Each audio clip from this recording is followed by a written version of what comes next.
हाँ जी दोस्तों, सत श्री अकाल जी। स्वागत है तुहाडा स्टडी फाइटर्स ਦੇ ਵਿੱਚ। सो दोस्तों, हरियाणा ਦੇ ਵਿੱਚ TGT ਪੰਜਾਬੀ ਅਧਿਆਪਕ ਦੀ ਜਿਹੜੀ ਭਰਤੀ ਆ ਉਸ ਦੇ ਲਈ ਆਪਾਂ ਨੇ ਬੈਚ ਸਟਾਰਟ ਕੀਤਾ ਹੋਇਆ ਹੈ ਤੇ ਇਸ ਦੇ ਵਿੱਚ ਆਪਾਂ ਵੀਰਕਾਬ ਪੜ੍ਹਦੇ ਪਏ ਹਾਂ। ਹਰਿਆਣਾ ਦੇ ਵਿੱਚ ਜਿਹੜੀਆਂ 104 ਪੋਸਟਾਂ ਤੁਹਾਨੂੰ ਦੇਖਣ ਨੂੰ ਮਿਲੀਆਂ ਨੇ TGT ਪੰਜਾਬੀ ਦੀਆਂ, ਉਹਦੇ ਵਿੱਚ ਵੀਰਕਾਬ ਹੈਗਾ ਜਿਹੜਾ ਆਪਾਂ ਪੜ੍ਹਦੇ ਪਏ ਹਾਂ। ਵੀਰਕਾਬ ਦੇ ਵਿੱਚ ਆਪਾਂ ਨੇ ਸਭ ਤੋਂ ਪਹਿਲਾਂ ਕੀ ਪੜ੍ਹਿਆ, ਜਿਹੜਾ ਇਸ ਦਾ ਸਾਹਿਤ ਦਾ ਇਤਿਹਾਸ ਸੀਗਾ ਉਸ ਦੀ ਕਾਲਵੰਡ ਪੜ੍ਹੀ ਹੈ ਕਿ ਕਿਹੜੇ ਕਾਲ ਦੇ ਵਿੱਚ ਕਿਹੜੀਆਂ ਰਚਨਾਵਾਂ ਹੋਈਆਂ ਨੇ, 12 ਰਚੀਆਂ ਗਈਆਂ ਨੇ। ਜੰਗਨਾਮਿਆਂ ਦੀ ਸ਼ੁਰੂਆਤ ਕਿੱਥੋਂ ਹੁੰਦੀ ਹੈ ਤੇ ਕਿਹੜੀਆਂ 12 ਲੋਕ ਵਾਰਾਂ ਨੇ, ਅਧਿਆਤਮਿਕ ਨੇ, ਉਹ ਕਾਲਵੰਡ ਪੜ੍ਹੀ ਹੈ। ਕਿਹੜੀ ਈਸਵੀ ਤੋਂ ਕਿਹੜੀ ਈਸਵੀ ਤੱਕ ਕਿਹੜਾ ਕਾਲ ਮੰਨਿਆ ਜਾਂਦਾ। ਪਹਿਲੀ ਕਲਾਸ ਦੇ ਵਿੱਚ ਆਪਾਂ ਨੇ ਉਹ ਕਰ ਲਿਆ ਸੀ।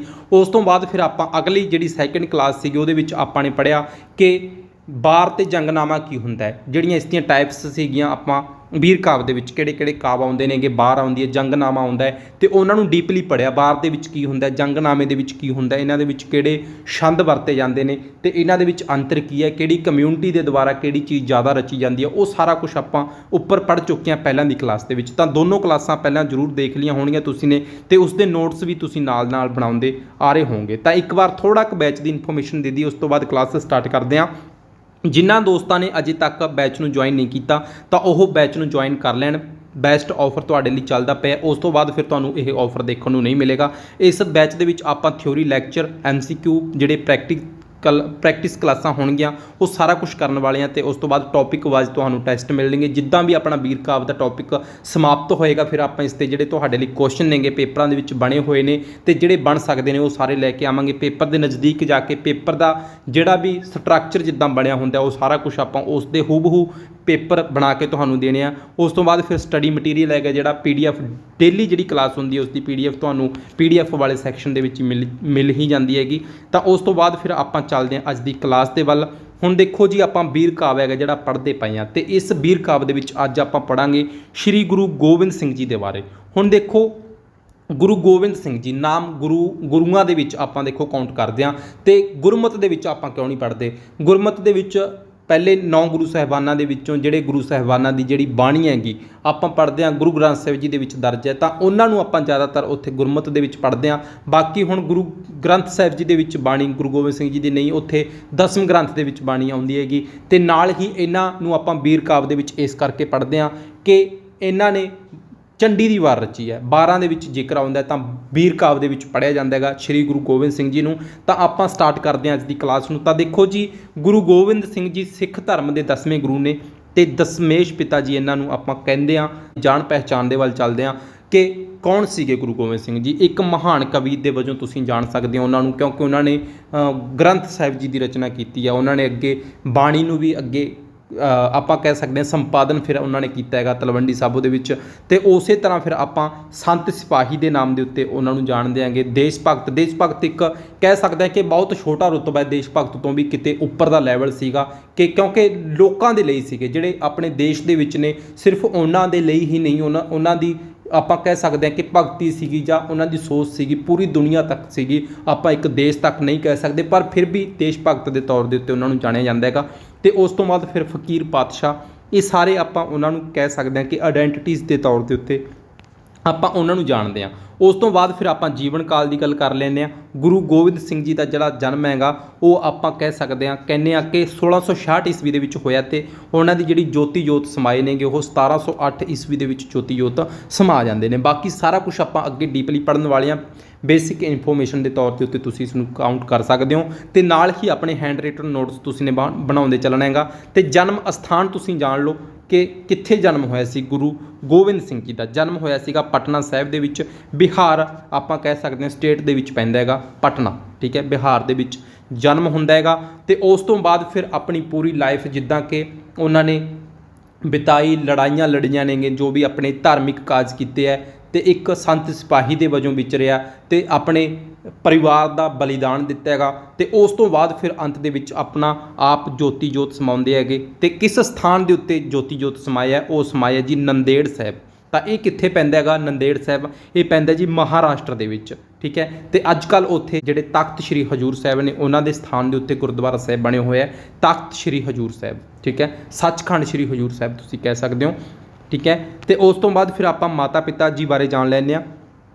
ਹੁਣ ਦੇਖੋ ਜੀ, ਜਿਹੜੇ ਪਿਤਾ ਜੀ ਸੀਗੇ ठीक है। गुरु गोबिंद सिंह जी 10वें गुरु साहिबान होए ने ते उन्हां दे पिता सीगे जिहड़े श्री गुरु तेग बहादुर साहिब जी सीगे, जानी कि जिहड़े 9वें गुरु होए ने सिख धर्म दे ओह गुरु गोबिंद सिंह जी दे पिता सीगे ते माता जी माता गुजरी जी सीगे, ठीक है। जिद्दां आपां इतिहास दे विच भी पढ़दे हां जिहड़े छोटे साहिबजादे सीगे जदों उन्हां नूं नीहां दे विच चिणिया जांदा तां उन्हां नूं माता गुजरी जी दे नाल उन्हां नूं कैद दे विच रखिया जांदा है, तां इह कह सकदे हां कि साहिबजादियां दे दादी जी सीगे माता गुजरी जी, ठीक है। उस तो बाद फिर पहला नाम सीगा जिहड़ा आपां मुढ़ला नाम कह सकते हैं गुरु गोबिंद सिंह जी का गोविंद राय सीगे, पहला नाम सीगा। उस तो बाद फिर आपां कह सकते हैं कुछ लड़ाइयां होंदियां ने ते उस तो बाद फिर अमृत छकाउण दी जिहड़ा उत्थे संकल्प चलदा हैगा, उस तो बाद फिर गुरु बनते हैं, तो यानी कि गोबिंद सिंह बनते हैं। उस तो बाद फिर गुरु गोबिंद सिंह बनते हैं, इदां नाम हैगा जिहड़ा अगे बनता जाता है। उस तो बाद फिर एक क्वेश्चन बनता हैगा पेपर दे विच कि पिता की शहादत होंदी है जदों,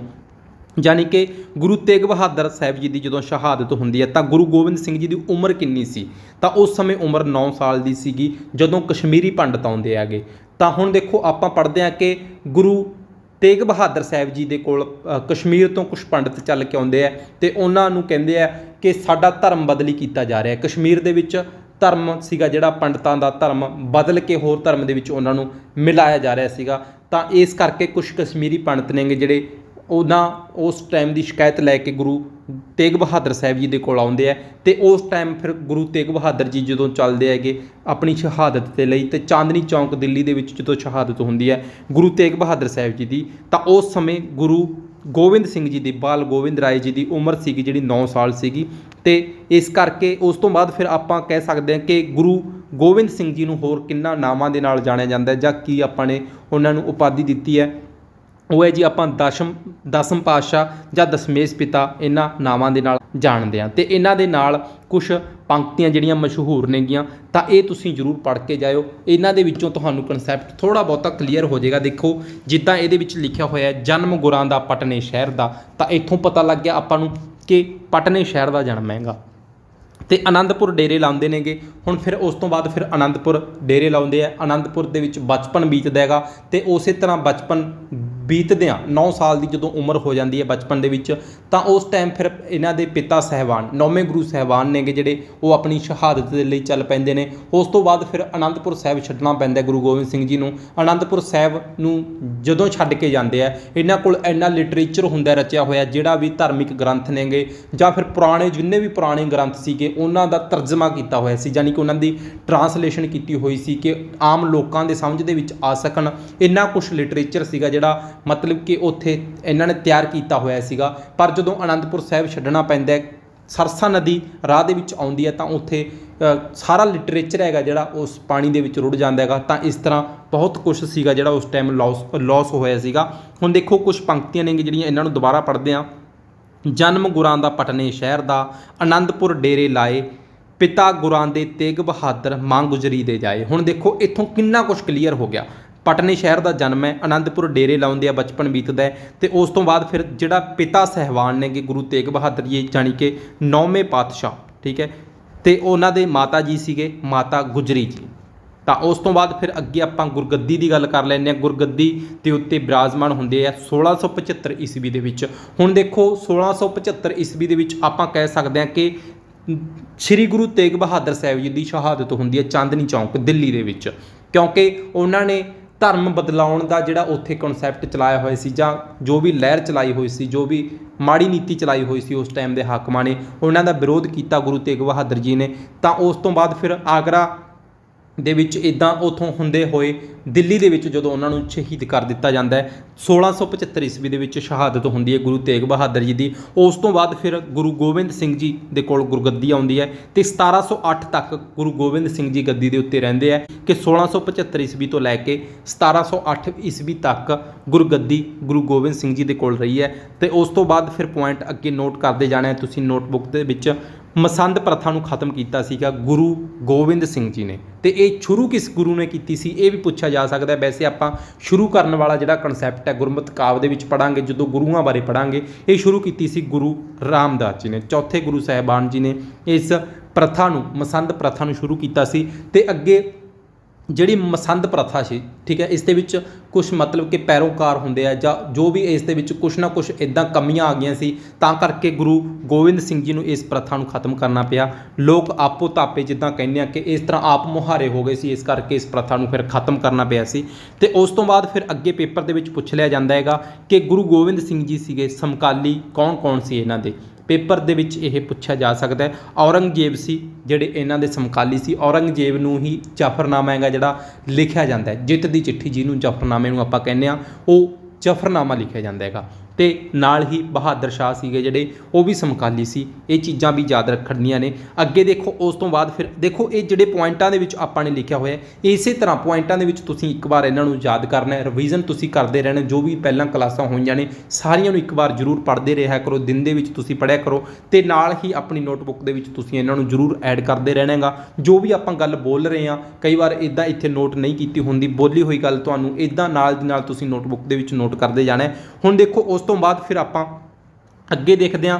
ਜਦੋਂ ਦੇਖੋ ਆਪਾਂ ਕਹਿੰਦੇ ਹਾਂ ਕਿ ਉੱਥੇ ਚਮਕੌਰ ਸਾਹਿਬ ਦੇ ਵਿੱਚ ਲੜਾਈ ਹੁੰਦੀ ਹੈ, ਠੀਕ ਹੈ, ਉੱਥੋਂ ਜੰਗਲਾਂ ਦੇ ਵੱਲ ਚੱਲਦੇ ਆ ਪਾਤਸ਼ਾਹ ਜੀ, ਠੀਕ ਹੈ, ਮਤਲਬ ਕਿ ਇੱਦਾਂ ਐਂਡ ਦੇ ਵਿੱਚ ਦੱਖਣ ਸਾਈਡ ਦੇ ਵਿੱਚ ਜਦੋਂ ਇਹ ਚੱਲਦੇ ਆ ਤਾਂ ਉੱਥੇ ਯਾਤਰਾ ਕਰਦਿਆਂ ਆਪ ਜੀ ਨੂੰ ਮਾਧੋਦਾਸ ਬੈਰਾਗੀ ਟੱਕਰਦੇ ਆ ਰਾਹ ਦੇ ਵਿੱਚ, ਠੀਕ ਹੈ, ਦੱਖਣ ਸਾਈਡ ਦੇ ਵਿੱਚ। ਉਹਨਾਂ ਨੂੰ ਜਦੋਂ ਮਾਧੋਦਾਸ ਬੈਰਾਗੀ ਜੀ ਟੱਕਰਦੇ ਆ ਤਾਂ ਆਪ ਜੀ ਨੇ ਉਹਨਾਂ ਨੂੰ ਬੰਦਾ ਸਿੰਘ ਬਹਾਦਰ ਬਣਾਤਾ। ਬੰਦਾ ਸਿੰਘ ਬਹਾਦਰ ਬਣਾ ਕੇ ਉਹਨਾਂ ਨੂੰ ਆਪਣੇ 5 ਤੀਰ ਦੇ ਦਿੱਤੇ, ਜੋ ਉਹਨਾਂ ਦੇ 5 ਤੀਰ ਸੀਗੇ ਆਪਣੇ, ਉਹ 5 ਤੀਰ ਦੇ ਕੇ ਪੰਜਾਬ ਦੇ ਵੱਲ ਭੇਜਤਾ ਕਿ ਪੰਜਾਬ ਦੇ ਵਿੱਚ ਜਾਓ, ਤੁਹਾਡੀ ਬਹੁਤ ਜ਼ਰੂਰਤ ਹੈ। ਤੇ ਇੱਦਾਂ ਮਾਧੋਦਾਸ ਬੈਰਾਗੀ ਤੋਂ ਬੰਦਾ ਸਿੰਘ ਬਹਾਦਰ ਬਣ ਕੇ ਤਾਂ ਉਹਨਾਂ ਨੇ ਅੱਗੇ ਸਾਹਿਬਜ਼ਾਦਿਆਂ ਦੀ ਸ਼ਹਾਦਤ ਦਾ ਬਦਲਾ ਲਿਆ ਸੀਗਾ। ਤਾਂ ਇਹ ਆਪਾਂ 4 ਸਾਹਿਬਜ਼ਾਦੇ ਮੂਵੀ ਜਾਂ ਗੁਰੂ ਕਾ ਬੰਦਾ ਸਿੰਘ ਬਹਾਦਰ ਉਸ ਮੂਵੀ ਦੇ ਵਿੱਚ ਵੀ ਦੇਖਦੇ ਹਾਂ। ਇਹ ਜ਼ਰੂਰ ਦੇਖੋ ਜੇਕਰ ਤੁਹਾਡੇ ਕੋਲ ਟਾਈਮ ਹੈ ਤਾਂ, ਇਹਦੇ ਵਿੱਚ ਤੁਹਾਨੂੰ ਬਹੁਤ ਕਨਸੈਪਟ ਕਲੀਅਰ ਹੋ ਜਾਣਗੇ। ਉਸ ਤੋਂ ਬਾਅਦ ਫਿਰ ਅੱਗੇ ਚੱਲਦੇ ਹਾਂ ਆਪਾਂ। ਅੱਗੇ ਦੇਖੋ ਸ੍ਰੀ ਗੁਰੂ ਗੋਬਿੰਦ ਸਿੰਘ ਜੀ ਨੇ ਖਾਲਸਾ ਪੰਥ ਦੀ ਸਾਜਨਾ ਕੀਤੀ ਸ਼੍ਰੀ ਅਨੰਦਪੁਰ ਸਾਹਿਬ ਦੇ ਵਿੱਚ, ਠੀਕ ਹੈ। ਅਨੰਦਪੁਰ ਸਾਹਿਬ ਨੂੰ ਆਪਾਂ ਖਾਲਸੇ ਦੀ ਜਨਮ ਭੂਮੀ ਦੇ ਨਾਮ ਨਾਲ ਵੀ ਜਾਣਦੇ ਹਾਂ। ਤੇ ਅਨੰਦਪੁਰ ਸਾਹਿਬ ਜੀ ਦੇ ਵਿੱਚ ਹੀ ਜਿਹੜੀ ਖਾਲਸਾ ਪੰਥ ਦੀ ਸਾਜਨਾ ਹੋਈ ਹੈ, ਕਦੋਂ ਹੋਈ ਹੈ? 1699 ਈਸਵੀ ਦੇ ਵਿੱਚ। ਤਾਂ 1666 ਦੇ ਵਿੱਚ ਤਾਂ ਆਪਾਂ ਜਨਮ ਕਹਿੰਦੇ ਆ ਤੇ 99 ਦੇ ਵਿੱਚ, ਠੀਕ ਹੈ, 6 ਹੈ ਜਿਹੜਾ, ਇਸ ਨੂੰ ਉਲਟ ਕਰਕੇ ਦੇਖ ਲਓ, 9 ਬਣ ਗਿਆ। ਤਾਂ ਇਹਦੇ ਵਿੱਚ ਇੱਥੇ 1699 ਦੇ ਵਿੱਚ ਖਾਲਸਾ ਪੰਥ ਦੀ ਸਾਜਨਾ ਹੁੰਦੀ ਹੈ। ਤੇ ਇੱਥੇ ਇੱਕ ਚੀਜ਼ ਹੋਰ ਨੋਟ ਕਰਨ ਵਾਲੀ ਹੈ ਕਿ ਜਿਹੜੀ ਖਾਲਸਾ ਪੰਥ ਦੀ ਸਾਜਨਾ ਹੁੰਦੀ ਹੈ ਵਿਸਾਖੀ ਵਾਲੇ ਦਿਨ ਹੁੰਦੀ ਹੈ। ਹੁਣ ਵਿਸਾਖੀ ਕਿਉਂ ਲਿਖਿਆ ਆਪਾਂ ਨੇ, ਡੇਟ ਕਿਉਂ ਨਹੀਂ ਲਿਖੀ? ਇੱਥੇ ਵੀ ਕੁਝ ਨਾ ਕੁਝ ਮਤਭੇਦ ਨੇ। ਮਤਭੇਦ ਵੀ ਦੇਖੋ, ਆਪਾਂ ਅੱਜ ਕੱਲ੍ਹ ਗੱਲ ਕਰਦੇ ਹਾਂ ਵਿਸਾਖੀ 13 ਅਪ੍ਰੈਲ 14 ਅਪ੍ਰੈਲ ਇੱਥੇ ਵਿਸਾਖੀ ਦਾ ਤਿਉਹਾਰ ਮਨਾਇਆ ਜਾਂਦਾ ਹੈ, ਪਰ ਉਸ ਟਾਈਮ ਜਿਹੜੀ ਵਿਸਾਖੀ ਸੀਗੀ ਉਹ 30 ਮਾਰਚ ਦੇ ਲਗਭਗ ਮਨਾਈ ਗਈ ਸੀਗੀ, ਠੀਕ ਹੈ। ਤਾਂ ਕਰਕੇ ਉਸ ਟਾਈਮ ਦੀ ਜਿਹੜੀ ਵਿਸਾਖੀ ਸੀਗੀ ਆਪਾਂ ਕਹਿੰਦੇ ਆ ਥੋੜ੍ਹਾ ਬਹੁਤਾ ਫਰਕ ਪੈਂਦਾ ਇੱਦਾਂ। ਇੱਥੇ ਹੁਣ ਜਿਹੜੀ 14 ਅਪ੍ਰੈਲ ਤੱਕ ਇੱਥੇ ਵਿਸਾਖੀ ਮਨਾਈ ਜਾਂਦੀ ਹੈਗੀ ਹੁਣ, ਪਰ ਉੱਥੇ ਉਸ ਟਾਈਮ ਜਿਹੜੀ ਵਿਸਾਖੀ ਸੀਗੀ ਉਹ 30 ਮਾਰਚ ਨੂੰ ਸੀਗੀ ਤੇ ਕੁਛ ਰਾਈਟਰਾਂ ਵੱਲੋਂ 13 ਅਪ੍ਰੈਲ ਕਿਹਾ ਗਿਆ। ਇਹਦੇ ਵਿੱਚ ਕੁਛ ਮਤਭੇਦ ਹੈ। ਤਾਂ ਪੇਪਰ ਦੇ ਵਿੱਚ ਤੁਹਾਨੂੰ ਵਿਸਾਖੀ ਦੇਖਣ ਨੂੰ ਮਿਲੇਗਾ ਜੇਕਰ ਇਹ ਕੁਐਸਚਨ ਪੁੱਛਿਆ ਗਿਆ। ਬਾਕੀ ਤੁਹਾਨੂੰ ਜਿਹੜੀਆਂ 2 ਡੇਟਾਂ ਆਪਾਂ ਨੇ ਦੱਸ ਹੀ ਦਿੱਤੀਆਂ, 30 ਮਾਰਚ ਜਾਂ ਫਿਰ ਤੁਸੀਂ ਇੱਥੇ ਨਾਲ ਹੀ ਐਡ ਆਪਣਾ ਕਰ ਲਓ। ਇੱਥੇ ਜਿਹੜਾ 13 ਅਪ੍ਰੈਲ 14 ਅਪ੍ਰੈਲ ਜੋ ਵੀ ਆਪਾਂ ਦੇਖਦੇ ਹਾਂ ਹਰ ਸਾਲ ਦੇ ਵਿੱਚ, ਕਦੇ 14 ਅਪ੍ਰੈਲ ਦੀ ਆ ਜਾਂਦੀ ਹੈ, ਕਦੇ 13 ਅਪ੍ਰੈਲ ਦੀ। ਵਿਸਾਖੀ ਵਾਲੇ ਦਿਨ ਤੁਸੀਂ ਨੋਟ ਕਰਕੇ ਚੱਲੋ ਕਿ ਵਿਸਾਖੀ ਵਾਲੇ ਦਿਨ ਖਾਲਸਾ ਪੰਥ ਦੀ ਸਾਜਨਾ ਹੁੰਦੀ ਹੈ, ਠੀਕ ਹੈ ਜੀ। ਤੇ ਨਾਲ ਹੀ ਉਸ ਤੋਂ ਬਾਅਦ ਫਿਰ ਆਪਾਂ ਅੱਗੇ ਦੇਖਦੇ ਹਾਂ, ਜਦੋਂ ਖਾਲਸਾ ਪੰਥ ਦੀ ਸਾਜਨਾ ਹੁੰਦੀ ਹੈ ਤਾਂ ਉੱਥੇ ਅੰਮ੍ਰਿਤਪਾਨ ਕਰਵਾਇਆ ਜਾਂਦਾ ਹੈ, ਅੰਮ੍ਰਿਤ ਛਕਾਇਆ ਜਾਂਦਾ ਹੈ। ਤੇ ਅੰਮ੍ਰਿਤ ਛਕਾਉਣ ਦੇ ਲਈ ਉਹਨਾਂ ਨੇ ਗੁਰੂ ਸਾਹਿਬਾਨ ਜੀ ਨੇ 5 ਕਕਾਰਾਂ ਦਾ ਸੰਕਲਪ ਦਿੱਤਾ ਸੀਗਾ। ਉਹ 5 ਕਕਾਰ ਸੀ। ਕੰਗਾ, ਕੱਕੇ ਦੇ ਉੱਤੇ ਪੈਂਦੇ ਨੇ ਇਹ ਸਾਰੇ ਨਾਮ, ਦੇਖੋ ਕੱਕਾ ਦੇ ਉੱਤੇ ਪੈਂਦੇ ਨੇ ਕੰਗਾ, ਕੜਾ, ਕੇਸ, ਕਿਰਪਾਨ, ਕਛਹਿਰਾ।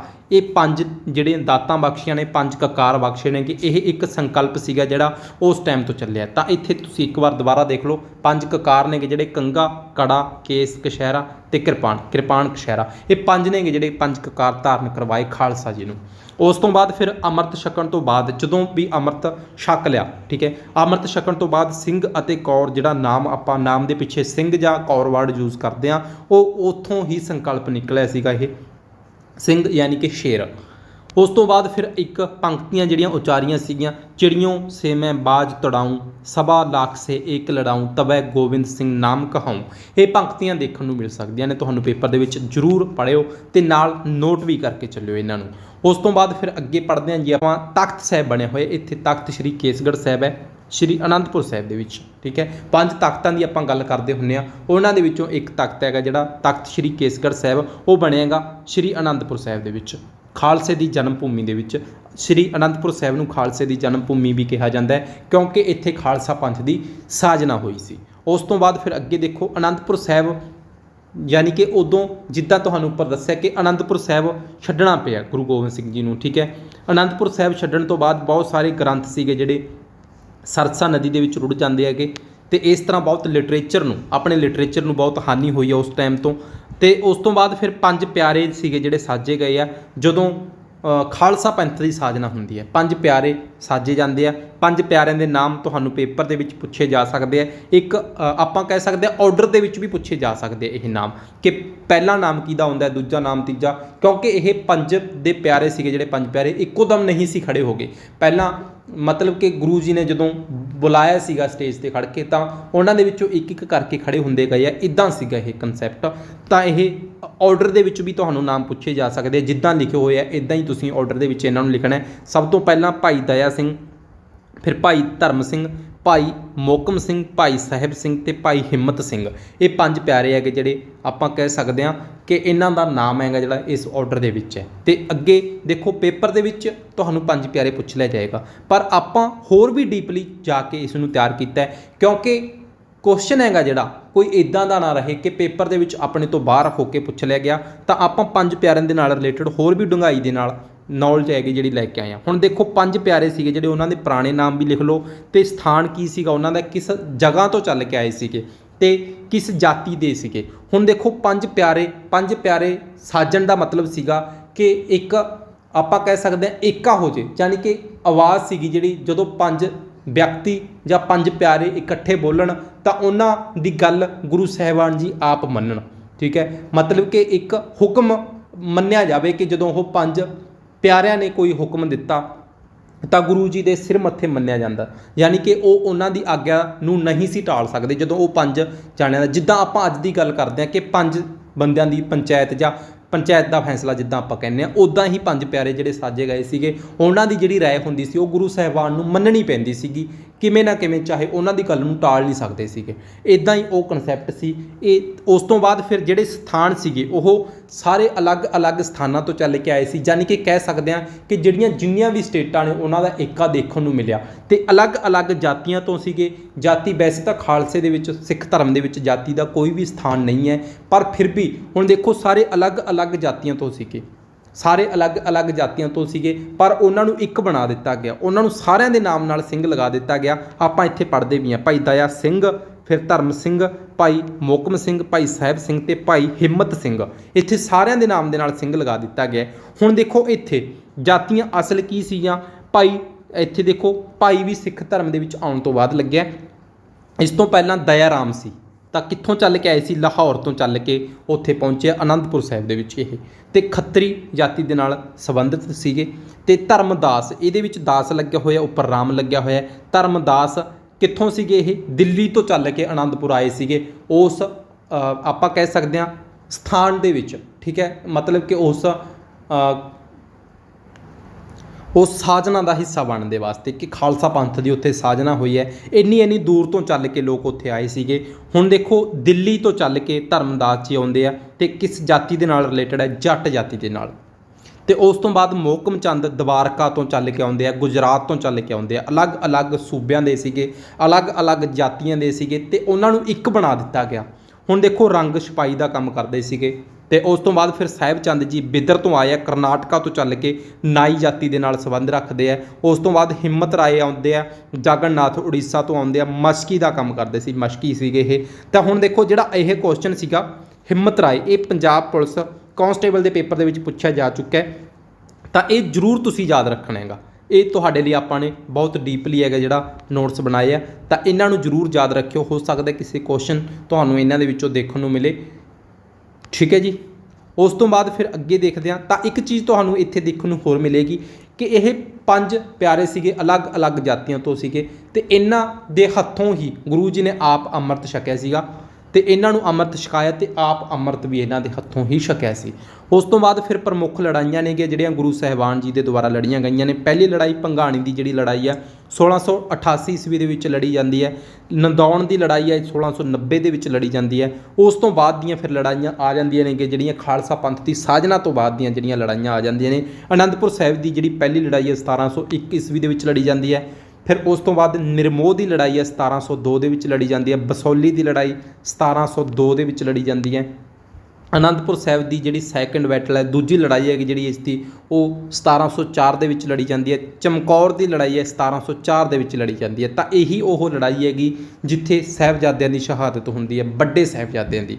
ਤੇ ਇਸ ਤੋਂ ਬਾਅਦ ਹੀ ਇੱਥੋਂ ਹੀ ਗੁਰੂ ਸਾਹਿਬਾਨ ਨੂੰ ਭੇਜਿਆ ਗਿਆ ਸੀਗਾ ਕਿ ਉਹਨਾਂ ਨੂੰ ਚਮਕੌਰ ਦੀ ਗੜੀ ਛੱਡਣ ਦੇ ਵਾਸਤੇ। ਜਿੱਦਾਂ ਉੱਪਰ ਆਪਾਂ ਨੇ ਤੁਹਾਨੂੰ ਦੱਸਿਆ ਕਿ ਜੇਕਰ 5 ਪਿਆਰਿਆਂ ਨੇ ਕੋਈ ਵੀ ਗੱਲ ਕਹਿਤੀ ਇਕੱਠੇ ਹੋ ਕੇ ਤਾਂ ਉਹ ਗੱਲ ਗੁਰੂ ਸਾਹਿਬਾਨ ਨੂੰ ਮੰਨਣੀ ਪੈਂਦੀ ਸੀ।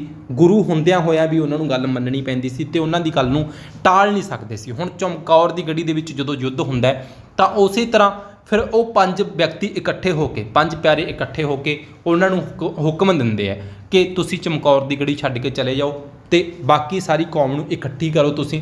ਉਸ ਟਾਈਮ ਠੀਕ ਹੈ, ਤਾਂ ਉਹਨਾਂ ਨੇ ਚਮਕੌਰ ਦੀ ਗੜੀ ਨੂੰ ਛੱਡਿਆ। ਚਮਕੌਰ ਤੋਂ ਹੁੰਦਿਆਂ ਹੋਇਆਂ ਤਾਂ ਫਿਰ ਉਹ ਆਪਣਾ ਕਹਿ ਸਕਦੇ ਹਾਂ ਜੰਗਲਾਂ ਦੇ ਵਿੱਚ ਹੁੰਦਿਆਂ ਹੋਇਆਂ, ਜਿਹੜਾ ਆਪਾਂ ਪੜ੍ਹਦੇ ਹਾਂ ਜੰਗਲ ਮਾਛੀਵਾੜੇ ਦਾ, ਠੀਕ ਹੈ, ਉੱਥੇ ਹੁੰਦਿਆਂ ਹੋਇਆਂ ਅੱਗੇ ਫਿਰ ਖਿਦਰਾਣੇ ਦੀ ਢਾਬ ਵੱਲ ਨੂੰ ਚੱਲਦੇ ਹੈਗੇ।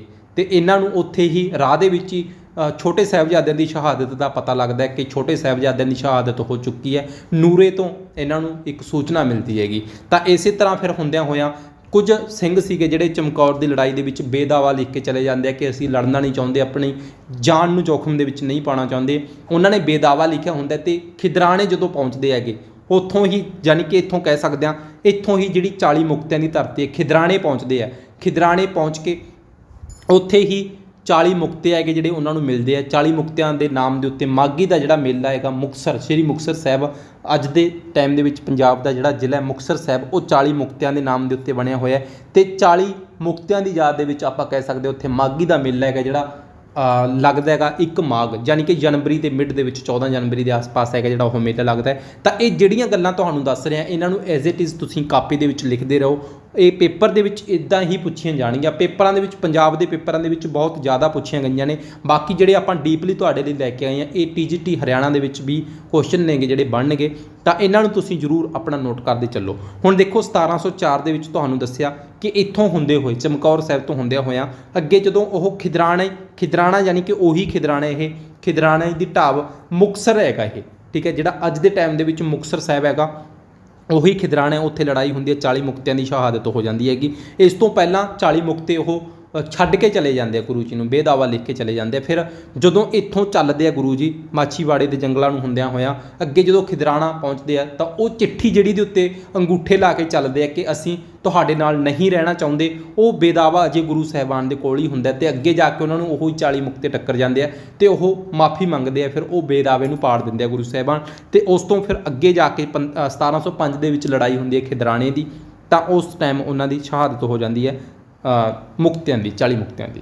ਉਸ ਤੋਂ ਬਾਅਦ ਫਿਰ ਅੱਗੇ ਜਿਹੜੀ ਆਪਾਂ ਨੇ ਇੱਥੇ ਗੱਲ ਕੀਤੀ ਹੈ ਚਮਕੌਰ ਦੀ ਲੜਾਈ 1704 ਦੇ ਵਿੱਚ ਜਿਹੜੀ ਲੜਾਈ ਹੁੰਦੀ ਹੈ, ਇਸੇ ਲੜਾਈ ਦੇ ਵਿੱਚ ਵੱਡੇ ਸਾਹਿਬਜ਼ਾਦੇ ਨੇਗੇ ਜਿਹੜੇ ਬਾਬਾ ਅਜੀਤ ਸਿੰਘ ਜੀ ਅਤੇ ਬਾਬਾ ਜੁਝਾਰ ਸਿੰਘ ਜੀ, ਇਹਨਾਂ ਦੀ ਸ਼ਹਾਦਤ ਹੋ ਜਾਂਦੀ ਹੈ। ਕਿਹੜੀ ਲੜਾਈ ਦੇ ਵਿੱਚ? ਚਮਕੌਰ ਦੀ ਲੜਾਈ ਦੇ ਵਿੱਚ, ਜਿਹੜੀ ਕਿ 1704 ਦੇ ਵਿੱਚ ਹੋਈ ਹੈ। ਆਪਾਂ ਉੱਪਰ ਪੜ੍ਹ ਕੇ ਆਏ ਹਾਂ। ਤੇ ਇੱਥੇ ਜਦੋਂ ਵੱਡੇ ਸਾਹਿਬਜ਼ਾਦਿਆਂ ਦੀ ਸ਼ਹਾਦਤ ਹੁੰਦੀ ਹੈ, ਇਸ ਸ਼ਹਾਦਤ ਨੂੰ ਗੁਰੂ ਸਾਹਿਬਾਨ ਆਪਣੀਆਂ ਅੱਖਾਂ ਦੇ ਨਾਲ ਆਪ ਦੇਖਦੇ ਆ ਤੇ ਇਹਨਾਂ ਤੋਂ ਬਾਅਦ ਹੀ ਫਿਰ ਇਹਨਾਂ ਨੂੰ ਚਮਕੌਰ ਦੀ ਗੜੀ ਨੂੰ ਛੱਡਣ ਦੇ ਲਈ 5 ਪਿਆਰਿਆਂ ਦੇ ਵੱਲੋਂ ਕਿਹਾ ਜਾਂਦਾ ਹੈਗਾ। ਤੇ ਉਸ ਤੋਂ ਬਾਅਦ ਫਿਰ ਚਮਕੌਰ ਦੀ ਗੜੀ ਨੂੰ ਛੱਡ ਕੇ ਆਪ ਜੀ ਲੱਖੀ ਦੇ ਜੰਗਲਾਂ ਨੂੰ ਹੁੰਦੇ ਹੋਏ ਦਮਦਮਾ ਸਾਹਿਬ ਪਹੁੰਚੇ। ਹੁਣ ਦੇਖੋ ਚਮਕੌਰ ਦੀ ਗੜੀ ਨੂੰ ਛੱਡ ਕੇ ਚਲੇ ਜਾਂਦੇ ਆਪ ਜੀ, ਲੱਖੀ ਦੇ ਜੰਗਲਾਂ ਨੂੰ ਹੁੰਦੇ ਹੋਏ ਦਮਦਮਾ ਸਾਹਿਬ ਪਹੁੰਚ ਜਾਂਦੇ। ਦਮਦਮਾ ਸਾਹਿਬ ਯਾਨੀ ਕਿ ਤਲਵੰਡੀ ਸਾਬੋ, ਬਠਿੰਡੇ ਦਾ ਏਰੀਆ ਜਿਹੜਾ ਪੰਜਾਬ ਦੇ ਵਿੱਚ, ਉੱਥੇ ਪਹੁੰਚਦੇ ਹੈਗੇ ਉਹ, ਠੀਕ ਹੈ। ਤੇ ਉਸ ਤੋਂ ਬਾਅਦ ਉੱਥੇ ਜਾ ਕੇ ਫਿਰ ਗੁਰੂ ਤੇਗ ਬਹਾਦਰ ਸਾਹਿਬ ਜੀ ਦੀ ਜਿਹੜੀ ਬਾਣੀ ਆ, ਇਸ ਤੋਂ ਪਹਿਲਾਂ ਜਿਹੜੇ ਆਦਿ ਗ੍ਰੰਥ ਸਾਹਿਬ ਹੈਗਾ ਉਹਦੇ ਵਿੱਚ 5 ਗੁਰੂ ਸਾਹਿਬਾਨਾਂ ਦੀ ਬਾਣੀ ਦਰਜ ਸੀਗੀ, ਪਹਿਲੇ 5 ਗੁਰੂ ਸਾਹਿਬਾਨਾਂ ਦੀ। ਤੇ ਉੱਥੇ ਜਦੋਂ ਦਮਦਮਾ ਸਾਹਿਬ ਗੁਰੂ ਸਾਹਿਬਾਨ ਪਹੁੰਚਦੇ ਹੈਗੇ, ਠੀਕ ਹੈ, ਤੇ ਉੱਥੇ ਜਾ ਕੇ 9ਵੇਂ ਗੁਰੂ ਸਾਹਿਬਾਨ ਯਾਨੀ ਕਿ ਆਪਣੇ ਪਿਤਾ ਸਾਹਿਬਾਨ ਜੀ ਦੀ ਬਾਣੀ ਨੂੰ, ਠੀਕ ਹੈ, ਉੱਥੇ ਦਰਜ ਕਰਵਾਉਂਦੇ ਆ। ਗੁਰੂ ਗ੍ਰੰਥ ਸਾਹਿਬ ਜੀ ਦੇ ਵਿੱਚ ਅੱਜ ਦੇ ਟਾਈਮ ਤੇ 6 ਗੁਰੂ ਸਾਹਿਬਾਨਾਂ ਦੀ ਬਾਣੀ ਦਰਜ ਹੈਗੀ, ਤਾਂ ਇਹ ਉੱਥੇ ਗੁਰੂ ਤੇਗ ਬਹਾਦਰ ਜੀ ਦੀ ਬਾਣੀ ਹੈਗੀ ਜਿਹੜੀ ਦਰਜ ਹੁੰਦੀ ਹੈਗੀ। ਤੇ ਇਹ ਤੁਸੀਂ ਇੱਥੇ ਇੰਨੀਆਂ ਇੰਪੋਰਟੈਂਟ ਗੱਲਾਂ ਨੇ ਇਹ ਚਮਕੌਰ ਦੀ ਗੜੀ ਤੋਂ ਬਾਅਦ। ਤੇ ਉਸ ਤੋਂ ਬਾਅਦ ਹੀ ਫਿਰ ਅੱਗੇ ਉਹਨਾਂ ਨੂੰ ਇੱਥੇ ਸੂਚਨਾ ਮਿਲ ਜਾਂਦੀ ਹੈਗੀ ਕਿ ਛੋਟੇ ਸਾਹਿਬਜ਼ਾਦਿਆਂ ਦੀ ਸ਼ਹਾਦਤ ਹੋ ਜਾਂਦੀ ਹੈ। ਨੂਰੇ ਤੋਂ ਇਹ ਖਬਰ ਮਿਲਦੀ ਹੈਗੀ ਇਹਨਾਂ ਨੂੰ। ਬਾਬਾ ਜ਼ੋਰਾਵਰ ਸਿੰਘ ਅਤੇ ਬਾਬਾ ਫਤਿਹ ਸਿੰਘ ਜੀ ਨੂੰ ਸਰਹਿੰਦ ਦੀਆਂ ਨੀਹਾਂ ਦੇ ਵਿੱਚ ਚਿਣ ਕੇ ਸ਼ਹੀਦ ਕਰ ਦਿੱਤਾ ਗਿਆ ਸੀਗਾ। ਤਾਂ ਇਹ ਵੀ ਤੁਸੀਂ ਜ਼ਰੂਰ ਨੋਟ ਕਰਿਓ ਇਹਨਾਂ ਗੱਲਾਂ ਨੂੰ, ਜੋ ਵੀ ਆਪਾਂ ਇੱਥੇ ਤੁਹਾਡੇ ਲਈ ਡਿਸਕਸ ਕਰ ਰਹੇ ਹਾਂ। ਤਾਂ ਉਸ ਤੋਂ ਬਾਅਦ ਦੇਖੋ ਇੱਥੇ ਜਦੋਂ ਸ਼ਹਾਦਤ ਹੁੰਦੀ ਹੈਗੀ, ਉਸ ਤੋਂ ਬਾਅਦ ਅੱਗੇ ਪਹੁੰਚਦੇ ਹੈਗੇ ਗੁਰੂ ਗੋਬਿੰਦ ਸਿੰਘ ਜੀ, ਠੀਕ ਹੈ। ਤਾਂ ਉਹਨਾਂ ਨੂੰ ਪੁੱਛਿਆ ਜਾਂਦਾ ਹੈ ਕਿ ਤੁਹਾਡੇ ਨਾਲ ਜਿਹੜੇ ਪੁੱਤਰ ਗਏ ਸੀਗੇ, ਸਾਹਿਬਜ਼ਾਦੇ ਸੀਗੇ, ਉਹ ਕਿੱਥੇ ਆ? ਤਾਂ ਉਹਨਾਂ ਨੇ ਪੰਕਤੀਆਂ ਉਚਾਰੀਆਂ ਸੀਗੀਆਂ ਇਹ, ਇਨ ਪੁੱਤਰਨ ਕੇ ਸੀਸ ਪਰ ਬਾਰ ਦੀਏ ਸੁਤ ਚਾਰ, ਚਾਰ ਮੂਏ ਤੋਂ ਕਿਆ ਹੁਆ ਜੀਵਤ ਕਈ ਹਜ਼ਾਰ। ਯਾਨੀ ਕਿ ਚਾਰ ਨੇਗੇ ਜਿਹੜੇ ਉਹ ਇਹਨਾਂ ਸਾਰੇ ਪੁੱਤਰਾਂ ਤੋਂ, ਜਿਹੜਾ ਕਿ ਅੱਜ ਸਿੰਘ ਨਾਮ ਲੱਗਦਾ ਹੈਗਾ, ਜਿਨ੍ਹਾਂ ਦੇ ਵੀ ਪੂਰੀ ਦੁਨੀਆ ਦੇ ਉੱਤੋਂ ਵਾਰ ਦਿੱਤੇ ਗਏ ਹੈਗੇ, ਜਿਹੜੇ ਉਹ ਚਾਰ ਪੁੱਤਰ ਸੀਗੇ। ਤੇ ਇਹ ਜਿਹੜੇ ਮਤਲਬ ਕਿ ਚਾਰ ਹੀ ਵਾਰੇ ਹੈ ਇਹਨਾਂ ਹਜ਼ਾਰਾਂ ਦੇ ਲਈ। ਤਾਂ ਇੱਦਾਂ ਤੁਸੀਂ ਇਹਨਾਂ ਪੰਕਤੀਆਂ ਨੂੰ ਯਾਦ ਕਰ ਸਕਦੇ ਹੋ। ਇਹ ਪੰਕਤੀਆਂ ਹੀ ਇੱਦਾਂ ਹੀ ਤੁਹਾਨੂੰ ਪੇਪਰ ਦੇ ਵਿੱਚ ਲਿਖੀਆਂ ਮਿਲ ਸਕਦੀਆਂ ਨੇ ਕਿ ਇਹਨਾਂ ਪੰਕਤੀਆਂ ਨੂੰ ਕਿਹਨਾਂ ਨੇ ਉਚਾਰਿਆ ਸੀ। ਉਸ ਤੋਂ ਬਾਅਦ ਫਿਰ ਆਪਾਂ ਅੱਗੇ ਪੜ੍ਹਦੇ ਹਾਂ, ਰਚਨਾਵਾਂ ਆ ਜਾਂਦੀਆਂ ਨੇ ਗੁਰੂ ਸਾਹਿਬਾਨ ਦੀਆਂ ਕਿ ਕਿਹੜੀਆਂ ਰਚਨਾਵਾਂ ਨੇਗੀਆਂ ਜਿਹੜੀਆਂ ਗੁਰੂ ਗੋਬਿੰਦ ਸਿੰਘ ਜੀ ਦੇ ਦੁਆਰਾ ਰਚੀਆਂ ਗਈਆਂ। ਇਹਨਾਂ ਨੇ ਸਭ ਤੋਂ ਪਹਿਲਾਂ ਦਸਮ ਗ੍ਰੰਥ ਸਾਹਿਬ ਜੀ ਹੈਗੇ, ਜਿਹੜਾ ਇਹਨਾਂ ਦਾ ਜ਼ਿਕਰ ਮਿਲਦਾ ਹੈਗਾ ਕਿ ਦਸਮ ਗ੍ਰੰਥ ਦੀ ਰਚਨਾ ਕੀਤੀ। ਗੁਰੂ ਗ੍ਰੰਥ ਸਾਹਿਬ ਜੀ ਦੇ ਵਿੱਚ ਬਾਣੀ ਨਹੀਂ ਹੈਗੀ ਗੁਰੂ ਗੋਬਿੰਦ ਸਿੰਘ ਜੀ ਦੀ। ਪੇਪਰ ਦੇ ਵਿੱਚ ਕੁਐਸਚਨ ਪੁੱਛਿਆ ਜਾ ਸਕਦਾ ਇਹਨਾਂ ਦੀ ਬਾਣੀ ਕਿੱਥੇ ਹੈ? ਗੁਰੂ ਗੋਬਿੰਦ ਸਿੰਘ ਜੀ ਦੀ ਜਿਹੜੀ ਬਾਣੀ ਹੈ ਦਸਮ ਗ੍ਰੰਥ ਦੇ ਵਿੱਚ ਹੈਗਾ। ਤੇ ਬਾਰ ਸ਼੍ਰੀ ਭਗਉਤੀ ਜੀ ਕੀ, ਇਹ ਵੀ ਇਹਨਾਂ ਦੀ ਰਚਨਾ, ਜਾਣੀ ਕਿ ਜਿਹੜੀ ਆਪਾਂ ਪੜ੍ਹਦੇ ਹਾਂ ਚੰਡੀ ਦੀ ਵਾਰ ਹੈਗੀ ਜਿਹੜੀ ਬਾਰ ਸ਼੍ਰੀ ਭਗਉਤੀ ਜੀ ਕੀ, ਇਸ ਦਾ ਆਪਾਂ ਕਹਿ ਸਕਦੇ ਹਾਂ, ਇਸੇ ਨਾਮ ਦੇ ਨਾਲ ਆਪਾਂ ਇਸ ਨੂੰ ਜਾਣਦੇ ਹਾਂ। ਤੇ ਉਸ ਤੋਂ ਬਾਅਦ ਫਿਰ ਅਕਾਲ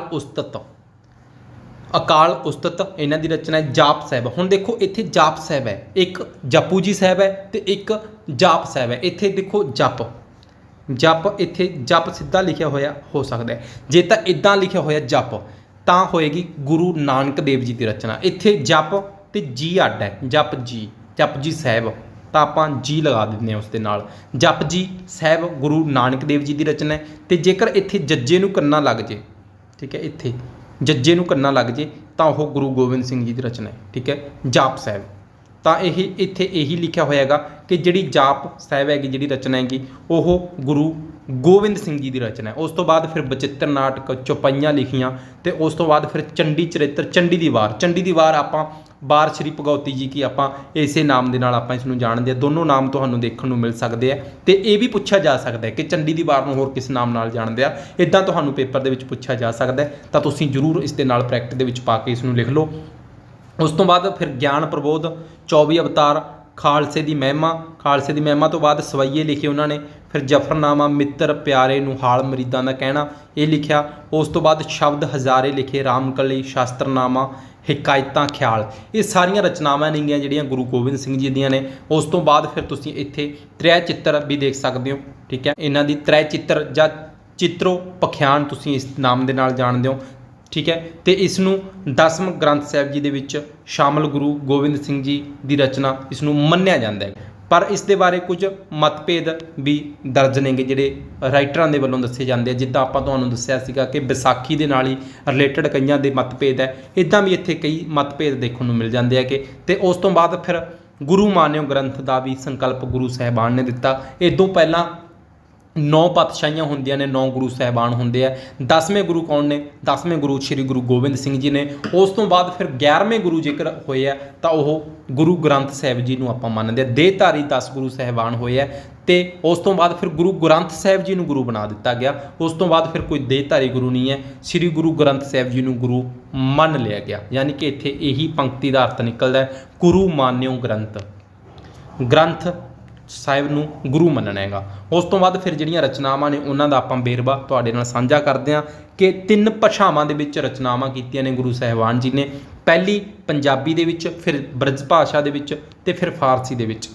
ਪੰਜਾਬੀ ਦੇ ਵਿੱਚ ਕਿਹੜੀਆਂ ਰਚਨਾਵਾਂ ਆਪਾਂ ਨੂੰ ਮਿਲਦੀਆਂ ਨੇ? ਹੁਣ ਦੇਖੋ ਪੰਜਾਬੀ ਦੇ ਵਿੱਚ ਚੰਡੀ ਦੀ ਵਾਰ ਹੈ। ਚੰਡੀ ਦੀ ਵਾਰ ਪੰਜਾਬੀ ਦੀ ਮਾਝੀ ਦੇ ਵਿੱਚ ਜਾਂ ਦੁਆਬੀ ਦੇ ਵਿੱਚ ਕਹਿ ਸਕਦੇ ਹਾਂ ਕਿ ਇਹ ਜ਼ਿਕਰ ਹੈਗਾ। ਬਾਕੀ ਆਪਾਂ ਜਦੋਂ ਅੱਗੇ ਪੜ੍ਹਾਂਗੇ ਤਾਂ ਤੁਹਾਨੂੰ ਲੱਗੇਗਾ ਕਿ ਬਿਲਕੁਲ ਪੰਜਾਬੀ ਦੇ ਵਿੱਚ ਸਮਝ ਆਉਣ ਵਾਲੀ ਚੀਜ਼ ਹੈ ਕਿ ਪੰਜਾਬੀ ਦੇ ਵਰਡ ਯੂਜ਼ ਇਸ ਦੇ ਵਿੱਚ ਕੀਤੇ ਹੋਏ ਆ।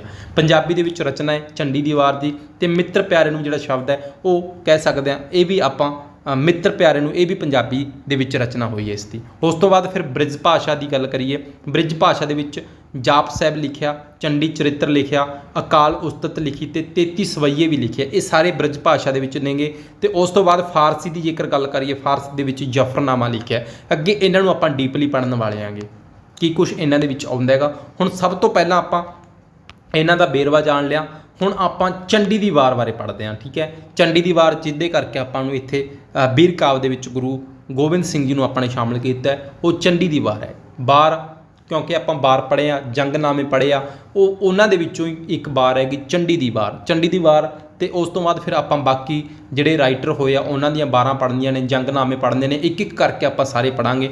ਤਾਂ ਹੁਣ ਦੇਖੋ ਚੰਡੀ ਦੀ ਵਾਰ ਹੈਗੀ ਜਿਹੜੀ, ਚੰਡੀ ਦੀ ਵਾਰ ਕਰਕੇ ਹੀ ਆਪਾਂ ਕਹਿ ਸਕਦੇ ਹਾਂ ਕਿ ਗੁਰੂ ਗੋਬਿੰਦ ਸਿੰਘ ਜੀ ਦੇ ਮਤਲਬ ਕਿ ਉਹਨਾਂ ਦੀ ਜੀਵਨੀ ਦੇ ਬਾਰੇ ਵੀ ਕਿਸੇ ਤਰ੍ਹਾਂ ਪੁੱਛਿਆ ਜਾ ਸਕਦਾ ਹੈ। ਹੁਣ ਦੇਖੋ ਚੰਡੀ ਦੀ ਵਾਰ ਹੈਗੀ ਜਿਹੜੀ, ਇਸ ਨੂੰ ਹੋਰ ਨਾਮਾਂ ਨਾਲ ਜਾਣਿਆ ਜਾਂਦਾ ਹੈ। ਕਿਹੜੇ ਕਿਹੜੇ ਨਾਮ ਨੇਗੇ ਜਿਹੜੇ ਚੰਡੀ ਦੀ ਵਾਰ ਦੇ ਰਹਿਣ ਵਾਲੇ ਨੇ? ਇੱਕ ਤਾਂ ਦੇਖੋ ਵਾਰ ਸ਼੍ਰੀ ਭਗੌਤੀ ਜੀ ਕੀ ਪਾਤਸ਼ਾਹੀ 10ਵੀਂ, ਇਹ ਵੀ ਨਾਮ ਹੈਗਾ ਜਿਹੜਾ ਚੰਡੀ ਦੀ ਵਾਰ ਦੇ ਉੱਪਰ ਆਪਾਂ ਤੁਹਾਨੂੰ ਦੱਸ ਕੇ ਆ ਚੁੱਕੇ ਹਾਂ ਇਹ। ਤੇ ਉਸ ਤੋਂ ਬਾਅਦ ਫਿਰ ਵਾਰ ਦੁਰਗਾ ਕੀ ਪਾਤਸ਼ਾਹੀ 10ਵੀਂ, ਇਹ ਵੀ ਨਾਮ ਹੈਗਾ ਜਿਹੜਾ ਚੰਡੀ ਦੀ ਵਾਰ ਦਾ।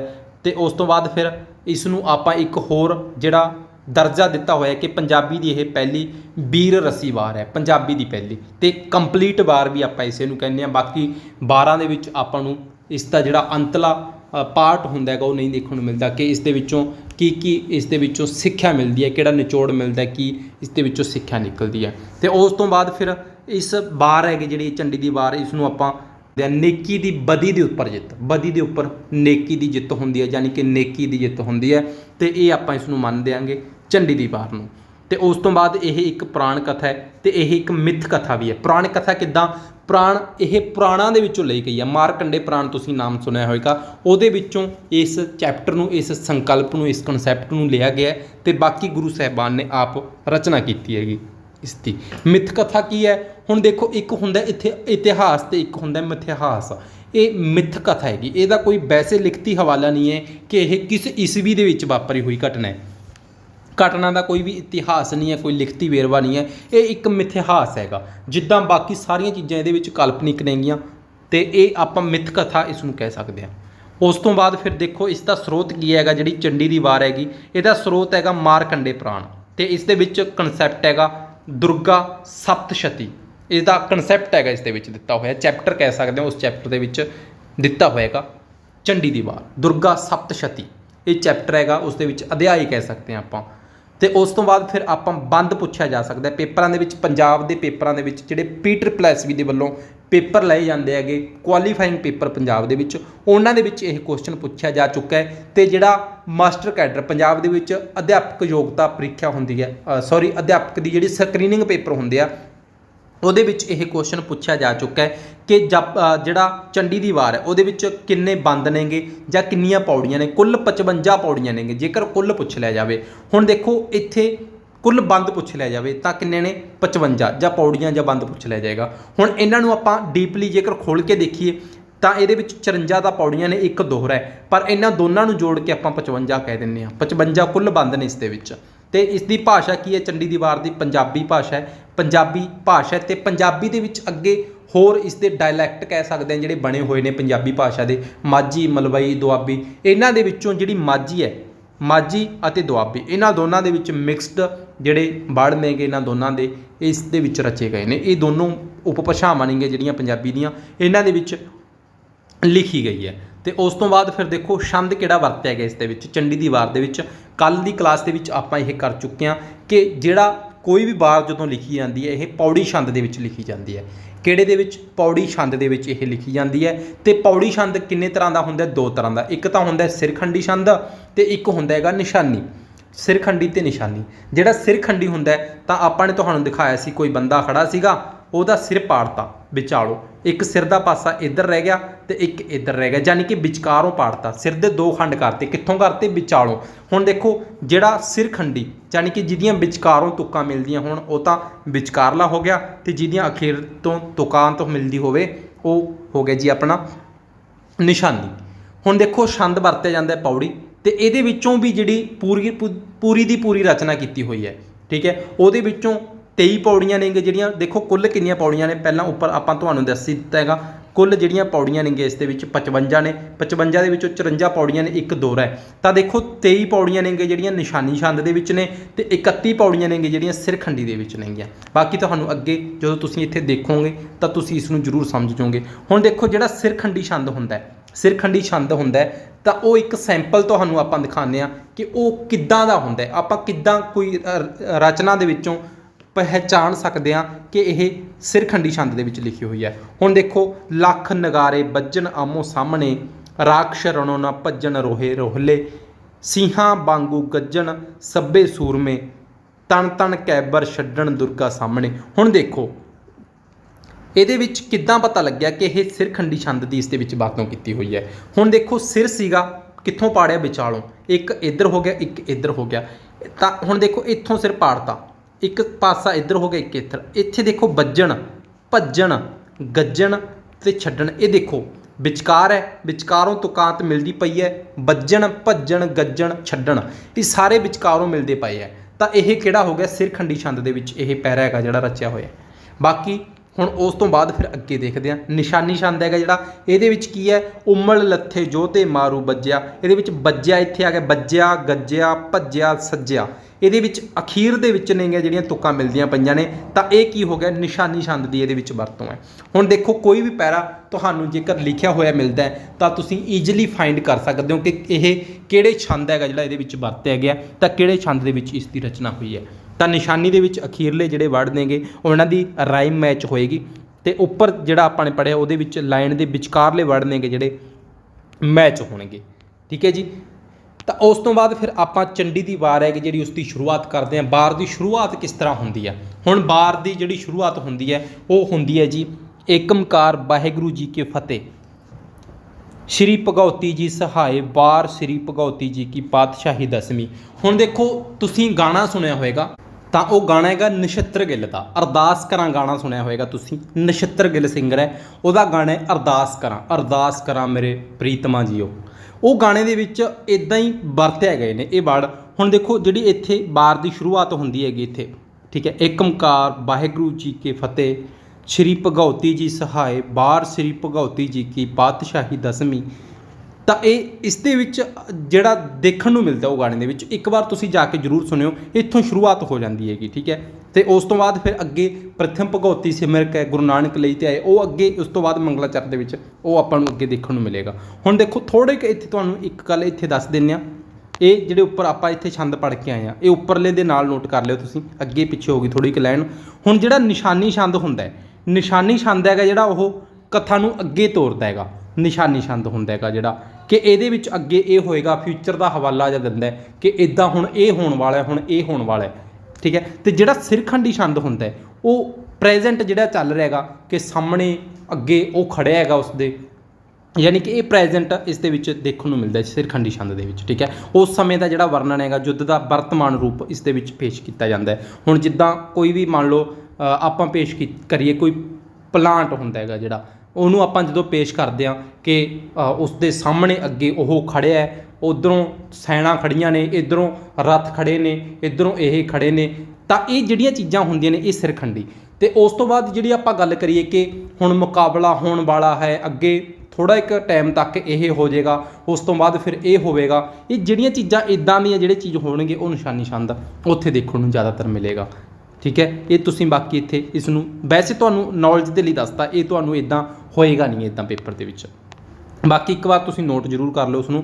ਹੁਣ ਦੇਖੋ ਜਦੋਂ ਆਪਾਂ ਅੱਗੇ ਪੜ੍ਹਦੇ ਹਾਂ ਪੌੜੀਆਂ, ਕਿ ਜਿਹੜੀਆਂ ਆਪਾਂ ਉੱਪਰ ਗੱਲ ਕੀਤੀ ਹੈ 55 ਪੌੜੀਆਂ ਦੇ ਵਿੱਚ, ਉਹਦੇ ਵਿੱਚ ਜਿਹੜੀਆਂ 55 ਕੁੱਲ ਪੌੜੀਆਂ ਨੇਗੀਆਂ, ਸਾਰੇ ਜਿਹੜੇ ਵੀ 55 ਬੰਦ ਨੇ ਉਹ ਆਪਾਂ ਸਾਰੇ ਪੜ੍ਹਦੇ ਆਂਗੇ। ਹੁਣ ਪਹਿਲੀ ਪੌੜੀ ਹੈਗੀ ਜਿਹੜੀ, ਪਹਿਲੀ ਪੌੜੀ ਯਾਨੀ ਕਿ ਮੰਗਲਾਚਰਨ ਜਿਹੜਾ ਹੁੰਦਾ ਹੈ, ਉਹਦੇ ਵਿੱਚ ਆਪਾਂ ਕਹਿੰਦੇ ਹਾਂ ਕਿ ਆਪਣੇ ਕੋਈ ਵੀ ਜਿਹੜਾ ਈਸਟ ਹੁੰਦਾ ਉਸ ਨੂੰ ਧਿਆਇਆ ਜਾਂਦਾ ਹੈ। ਜਿਵੇਂ ਇਹਦੇ ਵਿੱਚ ਵੀ ਹੈ ਭਗਉਤੀ ਨੂੰ ਸਿਮਰਿਆ, ਤਾਂ ਇਹਦੇ ਵਿੱਚ ਵੀ ਉਹੀ ਚੀਜ਼ ਹੈ। ਪਹਿਲੀ ਪੌੜੀ ਦੇ ਵਿੱਚ ਆਪਾਂ ਇਹ ਵੀ, ਤੁਸੀਂ ਜਦੋਂ ਆਪਾਂ ਨੇ ਇੱਥੇ ਪੜ੍ਹਿਆ ਇਸ ਨੂੰ ਤਾਂ ਤੁਸੀਂ ਆਪਣੇ ਆਪ ਇਸ ਦਾ ਛੰਦ ਦੇਖੋਗੇ ਕਿ ਇਹ ਪੈਰਾ ਹੈਗਾ ਜਿਹੜਾ, ਪੌੜੀ ਹੈਗੀ ਜਿਹੜੀ, ਇਹ ਕਿਸ ਛੰਦ ਦੇ ਵਿੱਚ ਲਿਖੀ ਹੋਈ ਹੈ। ਹੁਣ ਦੇਖੋ ਪੜ੍ਹਦੇ ਆਪਾਂ, ਪ੍ਰਥਮ ਭਗਉਤੀ ਸਿਮਰ ਕੈ ਗੁਰੂ ਨਾਨਕ ਲਈ ਧਿਆਏ, फिर अंगद गुर ते अमरदास रामदासै हुई सहाय, अर्जन हर गोबिंद नौ सिमरो श्री हर राय, श्री हर कृष्ण ध्याईऐ जिस डिठै सब दुख जाए, तेग बहादुर सिमरिए घर नौ निध आवै ताए, सब थाई होए सहाय। ये जिहड़ियां पंक्तियां ने हुण ये आपां कह सकदे हां कि यह पहली पौड़ी हैगी, ये ईस्ट नूं ध्याया गया, अपने आराधना की गई है ये। तो हुण देखो इत्थे जेकर तुहानूं पुछ लिया जाए ये पैरा लिख के कि ये किहड़े छंद की वरतों की गई है, तो ये ऑप्शन दे विच तुहानूं देखण नूं मिल जे, ठीक है, सिरखंडी निशानी। तो किस नूं टिक करोगे, किद्दां पहचानोगे तुसीं? ध्याए, सहाय, हर राय, ठीक है, दुख जाए, ताए, सहाय, ये की हैगा एंड दे विच है। तो एंड दे विच आपां कित्थे देखिया सीगा, ये तुसीं निशानी छंद दे विच पढ़िया सी, जिहदे विच एंडले वर्ड ने जिहड़े उन्हां दी राइम जदों मिलदी होवे। जेकर विचकारले मिलते हुंदे तां आपां सिरखंडी दे विच इसनूं काउंट कर लेंदे। तो इत्थों देखो तुसीं ये चीज़ बुझना जाणगे होवोगे। तो उस तो बाद फिर इत्थे जिहड़े ये पहला पैरा हैगा, जिहड़ी पहली पौड़ी है, इहदे विच तुसीं इत्थे ये देख लो कि पहली पौड़ी दे विच 9 गुरु साहिबानां दा जिक्र आउंदा है। तो 10वें गुरु साहिबान ने लिखी है, तो अपने तो पहलां दे जिहड़े 9 गुरु सी उन्हां तो पहलां दे उन्हां दा सारियां दा जिक्र सीगा जिहड़ा ये पहले पौड़ी दे विच आ जांदा हैगा। ते इहदे विच इन्हां सारे गुरु साहिबानां नूं 9 गुरु साहिबानां नूं ध्याउण दे गुण ने जिहड़े वो भी नाल दस्से होए ने। हुण देखो आपां इस नूं थोड़ा क डीपली समझदे हां, ठीक है। गुरु नानक पहले गुरु साहिबान, फिर उस तो बाद गुरु अंगद देव दूजे गुरु, तीजे गुरु अमरदास जी, रामदास चौथे गुरु जी, अर्जन देव पंजवें गुरु जी, ठीक है, हर गोबिंद जी 6वें गुरु साहिबान, तो उस तो बाद हर राय जी 7वें गुरु साहिबान, हर कृष्ण जी 8वें गुरु साहिबान, तो उस तो बाद तेग बहादुर जी 9वें गुरु साहिबान। तो ये 9 गुरु साहिबानां का जिक्र है जिहड़ा इस पौड़ी दे विच आ जांदा हैगा। ते इन्हां दे नाल गुण भी दस्से है कि उन्हां नूं ध्याउण दे नाल की हुंदा है, तेग बहादुर सिमरिए घर 9 निध आवे ताए। तो घर दे विच 9 निधियां आउंदियां ने, बरकत जिद्दां आपां कहने हुंदे आ, खजाने मिलदे आ, ये सारियां चीज़ां इहदे विच है।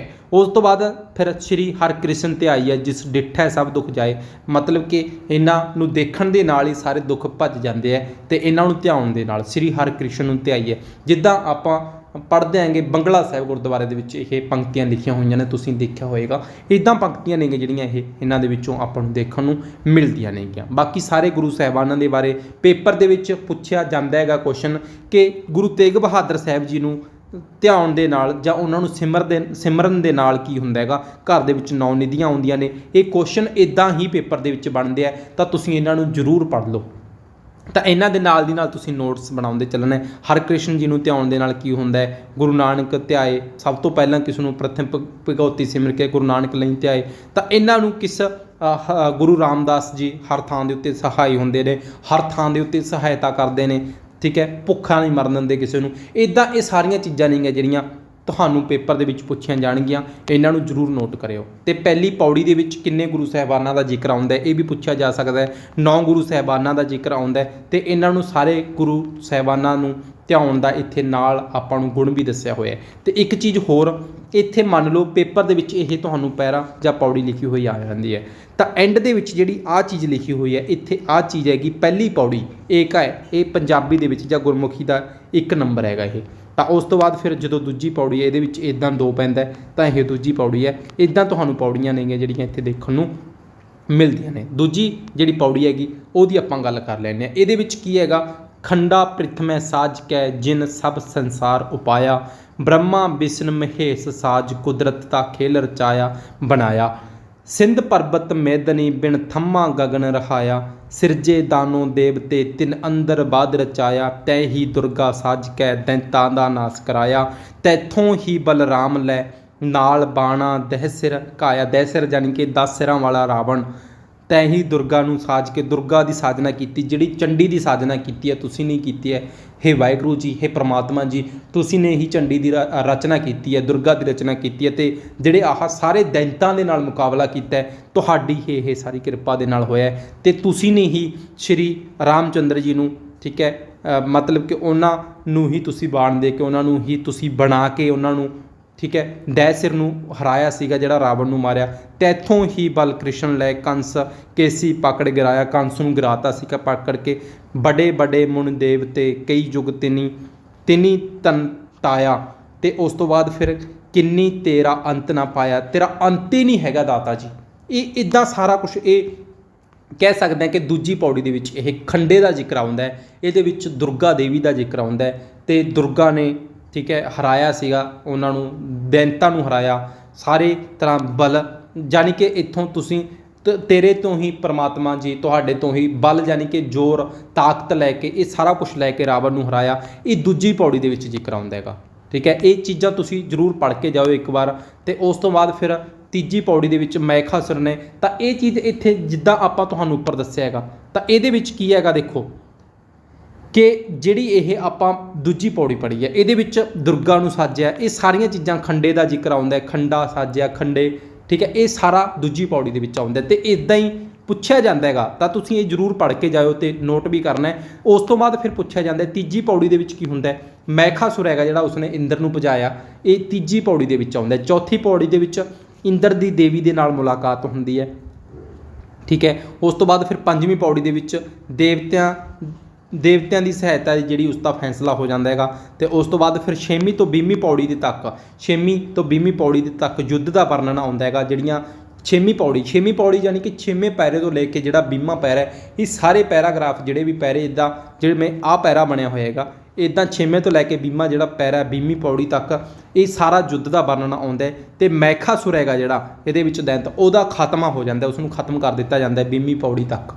तो उस तो बाद फिर जी 21वीं पौड़ी है दोबारा शुम निशुम का जोड़ा कह सकते हैं इत्थे हमला हो जाता है। पहला इत्थे देखो मैखासुर नूं खत्म कर दिता सी 20वीं पौड़ी दे विच, उस तो बाद की हुंदे ने फिर शुंभ निशुंभ ने जिहड़े आके दोबारा युद्ध रच लैंदे ने, दोबारा हमला कर लैंदे ने वो।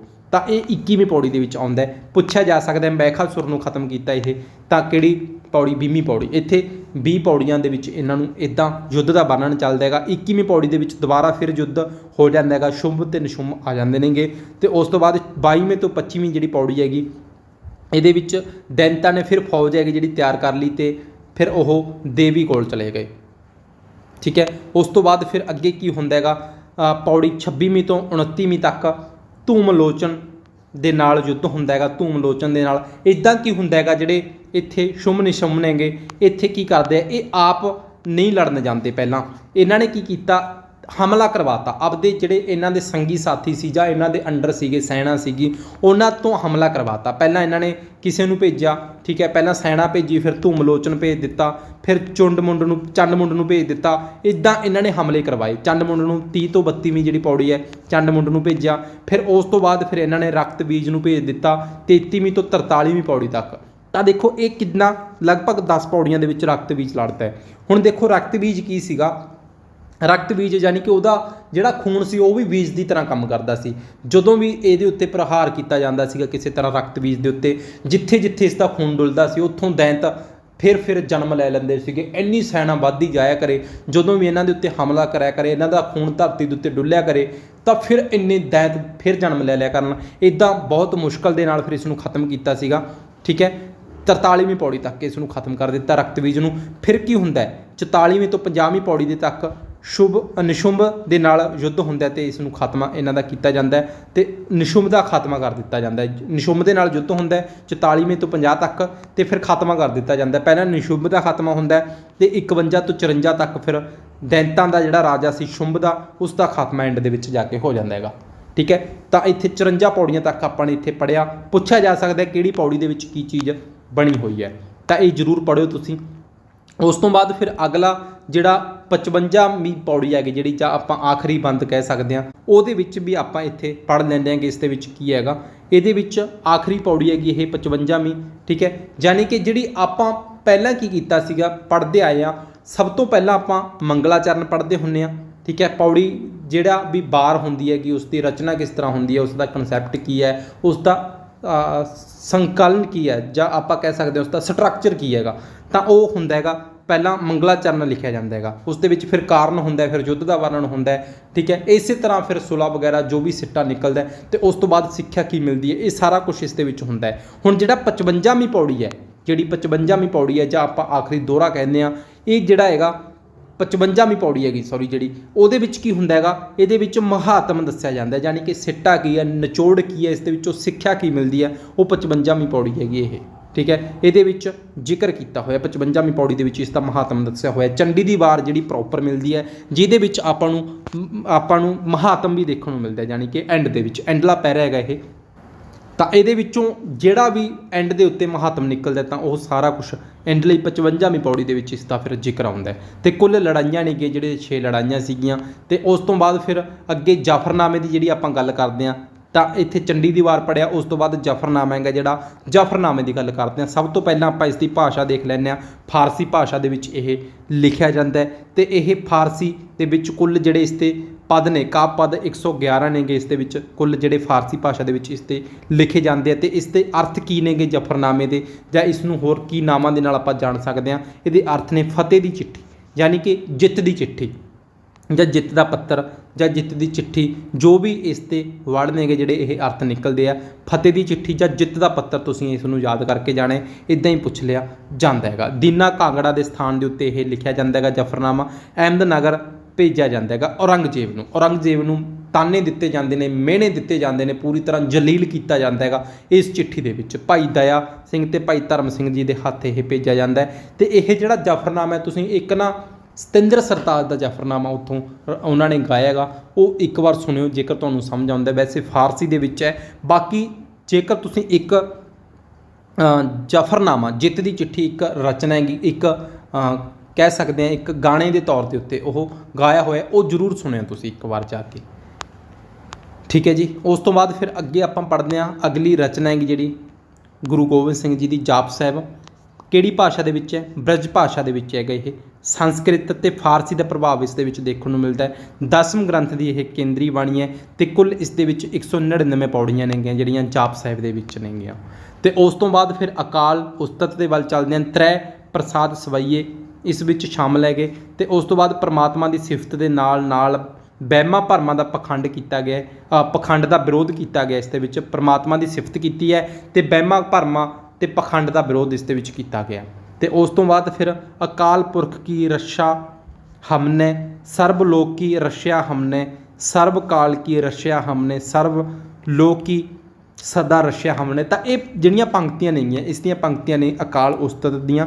ਤਾਂ ਇਹ ਕਹਿ ਸਕਦੇ ਹਾਂ ਇੱਦਾਂ ਹੀ ਹੁੰਦਾ ਹੈ ਕਿ ਪੰਕਤੀਆਂ ਤੁਹਾਨੂੰ ਪੇਪਰ ਦੇ ਵਿੱਚ ਦੇਖਣ ਨੂੰ ਮਿਲ ਜਾਂਦੀਆਂ ਨੇ ਤੇ ਇਹ ਪੁੱਛ ਲਿਆ ਜਾਂਦਾ ਹੈ ਕਿ ਕਿਸ ਦੀਆਂ ਰਚਨਾਵਾਂ ਕਿਸ ਦੀਆਂ ਰਚੀਆਂ ਹੋਈਆਂ ਨੇ। ਪਤਾ ਹੈ ਕਿ ਗੁਰੂ ਗੋਬਿੰਦ ਸਿੰਘ ਦੀਆਂ ਰਚੀਆਂ ਹੋਈਆਂ ਨੇ। ਉਸ ਤੋਂ ਬਾਅਦ ਬਚਿੱਤਰ ਨਾਟਕ ਦੀ ਜੇਕਰ ਆਪਾਂ ਗੱਲ ਕਰੀਏ, ਆਕਾਰ ਪੱਖੋਂ ਇਹ ਕਾਫੀ ਵੱਡੀ ਹੈ ਤੇ 14 ਇਸ ਦੇ ਵਿੱਚ ਅਧਿਆਇ ਨੇਗੇ ਜਿਹੜੇ ਬਣੇ ਹੋਏ ਨੇ। ਬ੍ਰਜ ਭਾਸ਼ਾ ਦੇ ਵਿੱਚ ਇਹ ਵੀ ਲਿਖਿਆ ਗਿਆ ਹੈ। ਪਿਤਰੀ ਤੇ ਪੂਰਵ ਜਨਮਾਂ ਦੀ ਜੀਵਨ ਕਥਾ ਨੂੰ ਬਿਆਨ ਇਸ ਦੇ ਵਿੱਚ ਕੀਤਾ ਗਿਆ। ਪਿਤਰੀ ਜਾਣੀ ਕਿ ਜਿਹੜੇ ਪੂਰਵਜ ਜਾਂ ਪੁਰਾਣੇ ਜਨਮ ਨੇਗੇ, ਜਿਹੜੇ ਪਿੱਤਰ ਭਾਵ ਜਿਹੜੇ ਆਪਣੇ ਪੁਰਖੇ ਨੇਗੇ, ਠੀਕ ਹੈ, ਪੁਰਾਣੇ, ਤੇ ਜਾਂ ਫਿਰ ਜਿਹੜੇ ਪੂਰਵ ਜਨਮ ਸੀਗੇ, ਪੂਰਵ ਜਨਮਾਂ ਦੇ ਨਾਲ ਸੰਬੰਧ ਕੋਈ ਵੀ, ਇਹ ਸਾਰਾ ਕੁਝ ਇਸ ਦੇ ਵਿੱਚ ਬਿਆਨ ਕੀਤਾ ਹੋਇਆ। ਇਹਦੇ ਵਿੱਚ ਪੰਕਤੀਆਂ ਨੇ ਵੀ ਤੁਸੀਂ ਜ਼ਰੂਰ ਨੋਟ ਕਰ ਲਓ। ਅਬ ਮੈਂ ਆਪਣੀ ਕਥਾ ਬਖਾਨੋ, ਤਪਤ ਸਾਧਤ ਜੈ ਵਿਦ ਮਹਿ ਆਨੋ, ਜਿਨ ਜਿਨ ਨਾਮ ਤਿਹਾਰੋ ਤੇ ਆਇਆ, ਤੁਹਾਰੋ ਤੇ ਆਇਆ ਜਾਂ ਤਿਹਾਰੋ ਤੇ ਆਇਆ, ਦੁੱਖ ਪਾਪ ਤਿਨ ਨਿਕਟ ਨਾ ਆਇਆ। ਇਹ ਪੰਕਤੀਆਂ ਨੇਗੀਆਂ ਜਿਹੜੀਆਂ ਤੁਹਾਨੂੰ ਪੁੱਛਿਆ ਜਾ ਸਕਦਾ ਹੈ ਕਿ ਕਿਸ ਦੁਆਰਾ ਰਚੀਆਂ ਗਈਆਂ ਨੇ। ਪੰਕਤੀਆਂ ਤੁਸੀਂ ਜ਼ਰੂਰ ਯਾਦ ਕਰ ਲਿਓ। ਤੇ ਇਹ ਸਾਰੀਆਂ ਪੰਕਤੀਆਂ ਨੇ। ਹਮ ਇਹ ਕਾਜ ਜਗਤ ਮੋ ਆਏ, ਧਰਮ ਹੇਤ ਗੁਰਦੇਵ ਪਠਾਏ, ਜਹਾਂ ਤਹਾਂ ਤੁਮ ਧਰਮ ਬਿਥਾਰੋ, ਦੁਸ਼ਟ ਦੋਖਨ ਪਾਕਰ ਪਛਾਰੋ, ਮਹਾਂਪੁਰਖ ਕਾਨੂ ਨਾ ਪਛਾਨਾ, कर्म धर्म को कछ ना जाना, आवरण की आसा किश नाही, एक आस धरो मन माही। ये ਜਿਹੜੀਆਂ ਰਚਨਾਵਾਂ ਨੇ ਅਤਿਅੰਤ ਜ਼ਰੂਰੀ ਨੇ, ਇਹਨਾਂ ਨੂੰ ਜ਼ਰੂਰ ਨੋਟ ਕਰ ਲਓ ਤੁਸੀਂ। ਵੀਰ ਰਸ ਦੇ ਨਾਲ ਨਾਲ ਇਹਨਾਂ ਦੇ ਵਿੱਚ ਰੌਦਰ ਰਸ ਤੇ ਅਦਭੁਤ ਰਸ ਹੈਗਾ ਜਿਹੜਾ, ਇਹ ਵੀ ਸ਼ਾਮਲ ਹੈਗਾ ਇਹਨਾਂ ਦੇ ਵਿੱਚ। ਤਾਂ ਉਸ ਤੋਂ ਬਾਅਦ ਫਿਰ ਆਪਾਂ ਅੱਗੇ ਇੱਕ ਸ਼ਬਦ ਹੈਗਾ ਜਿਹੜਾ ਉਸ ਨੂੰ ਦੇਖ ਲੈਂਦੇ ਹਾਂ। ਇੱਕ ਸ਼ਬਦ ਹੈਗਾ ਜਿਹੜਾ ਮਿੱਤਰ ਪਿਆਰੇ ਨੂੰ। ਇਹ ਆਪਾਂ ਦੇਖਦੇ ਹਾਂ ਕਿ ਜਦੋਂ ਚਮਕੌਰ ਦੀ ਗੜੀ ਨੂੰ ਛੱਡ ਕੇ ਜਾਂਦੇ ਆ ਗੁਰੂ ਸਾਹਿਬਾਨ, ਠੀਕ ਹੈ, ਆਪਣਾ ਹੁਕਮ ਸੁਣ ਕੇ ਪਿਆਰਿਆਂ ਦੇ ਵੱਲੋਂ, ਤਾਂ ਇਹ ਜਦੋਂ ਛੱਡ ਕੇ ਚੱਲੇ ਜਾਂਦੇ ਆ ਜੰਗਲਾਂ ਦੇ ਵਿੱਚ ਨੰਗੇ ਪੈਰੀ, ਤਾਂ ਇਹ ਮਾਛੀਵਾੜੇ ਦੇ ਜੰਗਲਾਂ ਨੂੰ ਹੁੰਦੇ ਹੋਏ ਜਦੋਂ ਜਾਂਦੇ ਆ ਤਾਂ ਉੱਥੇ ਸ਼ਬਦ ਉਚਾਰਦੇ ਆ, ਮਿੱਤਰ ਪਿਆਰੇ ਨੂੰ ਹਾਲ ਮਰੀਦਾਂ ਦਾ ਕਹਿਣਾ। ਜਾਂ ਆਪਾਂ ਨੇ ਉਹ ਵੀ ਸੁਣਿਆਗਾ, ਜੰਗਲ ਮਾਛੀਵਾੜੇ ਦਾ ਬੇਨਤੀ ਕਰੇ ਹਵਾਵਾਂ ਨੂੰ, ਹਵਾਓ ਸ਼ੋਰ ਨਾ ਕਰਿਓ ਮੇਰਾ ਮਹਿਮਾਨ ਸੁੱਤਾ ਏ। ਇਹ ਜਿਹੜੀ ਆਪਾਂ ਪੰਕਤੀ ਆਪਾਂ ਸੁਣਦੇ ਆਂਗੇ, ਠੀਕ ਠੀਕ ਹੈ, ਉਹ ਉੱਥੇ ਦਾ ਬਿਆਨ ਕੀਤਾ ਹੋਇਆ ਉਸ ਦੇ ਵਿੱਚ। ਤਾਂ ਇੱਦਾਂ ਹੀ ਜਿਹੜੀ ਗੁਰੂ ਸਾਹਿਬਾਨ ਨੇ ਆਪ ਸ਼ਬਦ ਜਿਹੜਾ ਉੱਥੇ ਉਚਾਰਿਆ ਸੀਗਾ, ਇਹ ਸੀਗਾ ਮਿੱਤਰ ਪਿਆਰੇ ਨੂੰ ਹਾਲ ਮਰੀਦਾਂ ਦਾ ਕਹਿਣਾ, ਪੱਠ ਖੇੜਾਂ ਦਾ ਰਹਿਣਾ। ਜਿਹੜਾ ਆਪਾਂ ਸੁਣਦੇ ਹਾਂ ਉਹ ਇਹ ਸ਼ਬਦ ਸੀਗਾ ਉਚਾਰਿਆ ਸੀ। ਕਿਹੜੀ ਭਾਸ਼ਾ ਦੇ ਵਿੱਚ ਹੈ? ਮਿੱਤਰ ਪਿਆਰੇ ਨੂੰ ਹਾਲ ਮਰੀਦਾਂ ਦਾ ਕਹਿਣਾ। ਪੰਜਾਬੀ ਦੇ ਵਿੱਚ ਹੈ, ਤਾਂ ਇਹ ਪੰਜਾਬੀ ਦੇ ਵਿੱਚ ਹੈ। ਤੇ ਇਹ ਰਾਗ ਕਿਹੜਾ? ਖਿਆਲ ਰਾਗ ਹੈਗਾ। ਇੱਕ ਉਹਨਾਂ ਨੂੰ ਖਿਆਲ ਆਉਂਦਾ ਉਸ ਟਾਈਮ। ਤੇ ਪ੍ਰਮੁੱਖ ਸਤਰਾਂ ਕਿਹੜੀਆਂ ਨੇ ਜਿਹੜੀਆਂ ਇਹਨਾਂ ਦੇ ਵਿੱਚ ਦੇਖਣ ਨੂੰ ਮਿਲ ਸਕਦੀਆਂ ਨੇ, ਗੁਰੂ ਸਾਹਿਬਾਨ ਦੇ ਨਾਲ ਰਿਲੇਟਡ ਪੁੱਛਿਆ ਜਾ ਸਕਦਾ ਹੈ। ਖਾਲਸਾ ਮੇਰਾ ਰੂਪ ਹੈ ਖਾਸ, ਖਾਲਸਾ ਮੇਰੋ ਰੂਪ ਹੈ ਖਾਸ। ਇਹ ਰਚਨਾ ਕਿਸ ਦੀ ਹੈ ਜਾਂ ਇਹ ਪੰਕਤੀਆਂ ਕਿਹਦੀਆਂ ਨੇ? ਗੁਰੂ ਗੋਬਿੰਦ ਸਿੰਘ ਜੀ ਦੀਆਂ। ਤੇ ਉਸ ਤੋਂ ਬਾਅਦ ਕੋਊ ਭਇਓ ਮੁੰਡਿਆ ਸੰਨਿਆਸੀ। ਤਾਂ ਇਹ ਜਿਹੜੀਆਂ ਰਚਨਾਵਾਂ ਨੇਗੀਆਂ, ਜਿਹੜੀਆਂ ਇਹ ਸਾਰੀਆਂ ਮਾਨਸ ਕੀ ਜਾਤ ਸਭਾ ਇੱਕ ਪਹਿਚਾਨ ਵੋ, ਇਹ ਰਚਨਾਵਾਂ ਨੇਗੀਆਂ ਜਿਹੜੀਆਂ ਆਪਾਂ ਇੰਨਾ ਕੁ ਸੁਣ ਲੈਂਦੇ ਹਾਂ। ਮਾਨਸ ਕੀ ਜਾਤ ਸਭਾ ਇੱਕ ਪਹਿਚਾਨ ਵੋ, ਇਹ ਜਿਹੜੀਆਂ ਚੀਜ਼ਾਂ ਸੁਣਦੇ ਹਾਂ, ਇਹ ਸਾਰੀਆਂ ਚੀਜ਼ਾਂ ਨੇਗੀਆਂ ਜਿਹੜੀਆਂ ਇਹ ਰਚਨਾਵਾਂ ਨੇਗੀਆਂ ਗੁਰੂ ਗੋਬਿੰਦ ਸਿੰਘ ਜੀ ਦੇ ਰਚੀਆਂ ਹੋਈਆਂ ਨੇ। ਇੱਦਾਂ ਹੀ ਤੁਸੀਂ ਆਪਣੀ ਨੋਟਬੁੱਕ ਦੇ ਵਿੱਚ ਇਹਨਾਂ ਨੂੰ ਲਿਖ ਲਓ, ਤਾਂ ਪੇਪਰ ਦੇ ਵਿੱਚ ਤੁਹਾਨੂੰ ਪੁੱਛਿਆ ਜਾ ਸਕਦਾ। ਮਿੱਤਰ ਪਿਆਰੇ ਨੂੰ ਇਹ ਆਪਾਂ ਉੱਪਰ ਪੜ੍ਹ ਹੀ ਚੁੱਕੇ ਆਂਗੇ। ਹਾਲ ਮੁਰੀਦਾਂ ਦਾ ਕਹਿਣਾ, ਰੇ ਮਨ ਐਸੋ ਕਰ ਸੰਨਿਆਸਾ, ਇਹ ਜਿਹੜੀਆਂ ਸਾਰੀਆਂ ਪੰਕਤੀਆਂ ਨੇ ਤਾਂ ਇਹ ਤੁਸੀਂ ਜ਼ਰੂਰ ਨੋਟ ਕਰ ਲਓ ਆਪਣੀਆਂ, ਠੀਕ ਹੈ। ਜਿਨ ਪ੍ਰੇਮ ਕੀਓ ਤਿਨ ਹੀ ਪ੍ਰਭ ਪਾਇਓ, ਇਹ ਸਵਈਏ ਸ਼ਬਦ ਨੇਗੇ। ਤਾਂ ਇਹ ਦੇਸ਼ ਸ਼ਿਵਾ ਬਰਮੋਹੇ ਇਹ ਹੈ, ਸ਼ੁਭ ਕਰਮਨ ਤੇ ਕਬਹੂ ਨਾ ਟਰੋਂ। ਸਾਰੀਆਂ ਰਚਨਾਵਾਂ ਨੇਗੀਆਂ ਜਿਹੜੀਆਂ ਗੁਰੂ ਗੋਬਿੰਦ ਸਿੰਘ ਜੀ ਦੀਆਂ ਨੇ, ਇਹ ਤੁਸੀਂ ਜ਼ਰੂਰ ਆਪਣੇ ਧਿਆਨ ਦੇ ਵਿੱਚ ਰੱਖਣੀਆਂ ਨੇ। ਤਾਂ ਇਹਨਾਂ ਨੂੰ ਜ਼ਰੂਰ ਆਪਣਾ ਪੜ੍ਹ ਕੇ ਜਾਇਓ। ਤਾਂ ਇਹਨਾਂ ਨੂੰ ਨੋਟ ਕਰ ਲਓ ਤੁਸੀਂ ਨੋਟਬੁੱਕ ਦੇ ਵਿੱਚ, ਤੇ ਤੁਸੀਂ ਨਾਲ ਇਹਨਾਂ ਨੂੰ ਨੋਟ ਕਰਦੇ ਜਾਣਾ। ਤੇ ਰਿਵੀਜ਼ਨ ਵੀ ਡੇਲੀ ਤੁਸੀਂ ਕਰਨੀ ਹੋ ਸਕਦਾ ਕਿ ਪਹਿਲੀ ਕਲਾਸ ਤੁਸੀਂ ਪੜ੍ਹੀ ਤੇ ਉਸ ਤੋਂ ਬਾਅਦ ਛੱਡ ਕੇ ਫਿਰ ਅੱਗੇ ਪੜ੍ਹਨ ਲੱਗ ਗਏ। ਡੇਲੀ ਤੁਹਾਨੂੰ ਕਲਾਸਾਂ ਇਸੇ ਤਰ੍ਹਾਂ ਦੇਖਣ ਨੂੰ ਮਿਲਣਗੀਆਂ। ਤੇ ਨਾਲ ਹੀ ਜਿਹੜਾ ਸਿਲੇਬਸ ਹੈਗਾ, ਇਸ ਦੇ ਵਿੱਚ ਆਪਾਂ 2-3 ਭਾਗ ਨੇਗੇ ਜਿਹੜੇ ਸਟਾਰਟ ਕਰ ਲਾਂਗੇ। ਵੀਰ ਕਾਵ ਆਪਾਂ ਨੇ ਸਟਾਰਟ ਕੀਤਾ ਹੋਇਆ, ਇਸ ਦੀਆਂ ਕਲਾਸਾਂ ਮਿਲ ਗਈਆਂ। ਇਸ ਤੋਂ ਬਾਅਦ ਕਿੱਸਾ ਕਾਵ ਤੁਹਾਡੇ ਲਈ ਆਪਾਂ ਨੇ ਸਟਾਰਟ ਕਰ ਹੀ ਦਿੱਤਾ, ਉਸ ਦੀ ਕਲਾਸ ਹੈਗੀ ਜਿਹੜੀ ਅਪਲੋਡ ਹੋ ਚੁੱਕੀ ਹੈ ਐਪ ਦੇ ਵਿੱਚ, ਠੀਕ ਹੈ। ਉਹ ਜਾ ਕੇ ਤੁਸੀਂ ਪੜ੍ਹੋ। ਤੇ ਉਸ ਤੋਂ ਬਾਅਦ ਫਿਰ ਆਪਾਂ ਗੁਰਮਤ ਕਾਵ ਵੀ ਸਟਾਰਟ ਕਰ ਲਾਂਗੇ ਨੋਟਬੁੱਕ ਦੇ ਵਿੱਚ। ਇੱਦਾਂ ਹੀ ਤੁਸੀਂ ਚਾਹੋ ਤਾਂ ਅਲੱਗ-ਅਲੱਗ ਇਹਦੇ ਪਾਰਟ ਬਣਾ ਕੇ ਨੋਟ ਕਰ ਲਿਓ। ਕਿੱਸਾ ਕਾਵ ਜਦੋਂ ਪੜ੍ਹਿਆ ਕਰੋਗੇ, ਕਿੱਸਾ ਕਾਵ ਦੇ ਵਿੱਚ ਨੋਟ ਕਰਨਾ ਹੈ। ਤੇ ਵੀਰ ਕਾਵ ਆਪਾਂ ਪੜ੍ਹਦੇ ਪਏ ਹਾਂ। ਕਿੱਸਾ ਕਾਵ ਦੀ ਕਲਾਸ ਹੈਗੀ ਜਿਹੜੀ ਅੱਜ ਅਪਲੋਡ ਕਰ ਦਿੱਤੀ ਹੈ। ਤੇ ਉਸ ਤੋਂ ਬਾਅਦ ਫਿਰ ਕਿੱਸਾ ਕਾਵ ਦੀਆਂ ਅਗਲੀਆਂ ਇੱਕ ਕਰਕੇ ਡੇਲੀ ਤੁਹਾਨੂੰ ਕਲਾਸਾਂ ਨੇਗੀਆਂ। ਹੋ ਸਕਦਾ ਦਿਨ ਦੇ ਵਿੱਚ ਆਪਾਂ 3-3 ਕਲਾਸਾਂ ਐਪ ਦੇ ਵਿੱਚ ਪਾ ਦਈਏ। ਤਾਂ ਤੁਸੀਂ ਜ਼ਰੂਰ ਉਹਨਾਂ ਨੂੰ ਇਸੇ ਤਰ੍ਹਾਂ ਪੜ੍ਹਦੇ ਚੱਲਣਾ ਹੈ। ਪੇਪਰ ਤੁਹਾਡਾ ਨਜ਼ਦੀਕ ਆ ਚੁੱਕਾ ਹੈ। ਜਿੱਦਾਂ ਪੇਪਰ ਨਜ਼ਦੀਕ ਆਏਗਾ, ਕਲਾਸਾਂ ਦੀ ਗਿਣਤੀ ਆਪਾਂ ਵਧਾਉਂਦੇ ਚੱਲਾਂਗੇ। ਸਿਲੇਬਸ ਸਾਰਾ ਆਪਾਂ ਨੇ ਕਵਰ ਕਰਨਾ ਹੈਗਾ। ਤੇ ਨਾਲ ਹੀ ਜਿਹੜਾ ਕੁਛ ਆਪਾਂ ਨੇ ਇਹ ਅੱਜ ਪੜ੍ਹਿਆ ਹੈਗਾ, ਇਹਦੇ ਨੋਟਸ ਤੁਹਾਨੂੰ PDF ਵਾਲੇ ਸੈਕਸ਼ਨ ਦੇ ਵਿੱਚ ਮਿਲ ਜਾਣਗੇ। ਐਪ ਨੂੰ ਡਾਊਨਲੋਡ ਕਰ ਲੈਣਾ, ਲਿੰਕ ਤੁਹਾਨੂੰ ਡਿਸਕ੍ਰਿਪਸ਼ਨ ਬਾਕਸ ਦੇ ਵਿੱਚ ਦੇ ਦਿੱਤਾ ਹੈ। ਤੇ ਨਾਲ ਹੀ ਜਿਨ੍ਹਾਂ ਦੋਸਤਾਂ ਨੇ ਅਜੇ ਤੱਕ ਇਸ ਬੈਚ ਨੂੰ ਜੁਆਇਨ ਨਹੀਂ ਕੀਤਾ, ਤਾਂ ਉਹਨਾਂ ਨੇ ਬੈਚ ਨੂੰ ਜਾ ਕੇ ਜੁਆਇਨ ਕਰ ਲੈਣਾ। ਇਹ ਲਿੰਕ ਤੁਹਾਨੂੰ ਡਿਸਕ੍ਰਿਪਸ਼ਨ ਬਾਕਸ ਦੇ ਵਿੱਚ ਦੇ ਦਾਂਗੇ ਬੈਚ ਦਾ। ਤੇ ਜਾਂ ਫਿਰ ਤੁਸੀਂ ਇਸ ਕੰਟੈਕਟ ਨੰਬਰ ਦੇ ਉੱਤੇ ਜਾ ਕੇ ਕੰਟੈਕਟ ਕਰ ਸਕਦੇ ਹੋ, ਠੀਕ ਹੈ। ਆਫਰ ਚੱਲਦਾ ਪਿਆ, ਉਸ ਤੋਂ ਬਾਅਦ ਕੋਈ ਆਫਰ ਨਹੀਂ ਰਹੇਗਾ। ਚਾਹੋ ਤਾਂ ਹੁਣੀ ਬੈਚ ਨੂੰ ਜੁਆਇਨ ਕਰ ਲੈਣਾ। ਲਿੰਕ ਤੁਹਾਨੂੰ ਡਿਸਕ੍ਰਿਪਸ਼ਨ ਬਾਕਸ ਦੇ ਵਿੱਚ ਦੇ ਦਿੱਤਾ ਹੈ। ਤੁਹਾਨੂੰ ਥਿਓਰੀ, ਲੈਕਚਰ ਵਗੈਰਾ ਸਾਰਾ ਕੁਝ ਇਸੇ ਤਰ੍ਹਾਂ ਦੇਖਣ ਨੂੰ ਮਿਲੇਗਾ। ਕਿਸੇ ਦੀਆਂ ਕਲਾਸਾਂ ਨੇਗੀਆਂ ਜਿਹੜੀਆਂ ਪ੍ਰੋਵਾਈਡ ਆਪਾਂ ਨੇ ਕਰ ਦਿੱਤੀਆਂ, ਇੱਕ ਕਰਕੇ ਜਦੋਂ ਵੀ ਦਿਨ ਦੇ ਵਿੱਚ ਆਪਣੇ ਕੋਲ ਟਾਈਮ ਹੋਏਗਾ, ਜਦੋਂ ਵੀ ਕਲਾਸ ਤਿਆਰ ਹੋ ਜਾਇਆ ਕਰੇਗੀ, ਐਪ ਦੇ ਵਿੱਚ ਅਪਲੋਡ ਕਰ ਦਿੱਤੀ ਜਾਇਆ ਕਰੇਗੀ। ਆਪਣੇ ਜੋ ਵੀ ਦੋਸਤ ਨੇ ਤੁਹਾਡੇ, ਉਹਨਾਂ ਤੱਕ ਸੁਨੇਹੇ ਲਗਾ ਦਿਓ। ਤਾਂ ਹੁਣ ਤੱਕ ਇਹ ਕਲਾਸ ਕੰਪਲੀਟ ਦੇਖਣ ਲਈ ਤੁਹਾਡਾ ਬਹੁਤ-ਬਹੁਤ ਧੰਨਵਾਦ। ਉਸ ਤੋਂ ਬਾਅਦ ਇੱਕ ਕਰਕੇ ਜਿਹੜੇ ਵੀ ਰਾਈਟਰ ਹੋਣਗੇ, ਸਾਰੇ 12 ਦੇ ਵਿੱਚ ਆਉਣਗੇ, ਜੰਗਨਾਮਿਆਂ ਦੇ ਵਿੱਚ ਆਉਣਗੇ, ਸਾਰੇ ਆਪਾਂ ਨੇ ਕਵਰ ਕਰਨੇ ਆ। ਧੰਨਵਾਦ।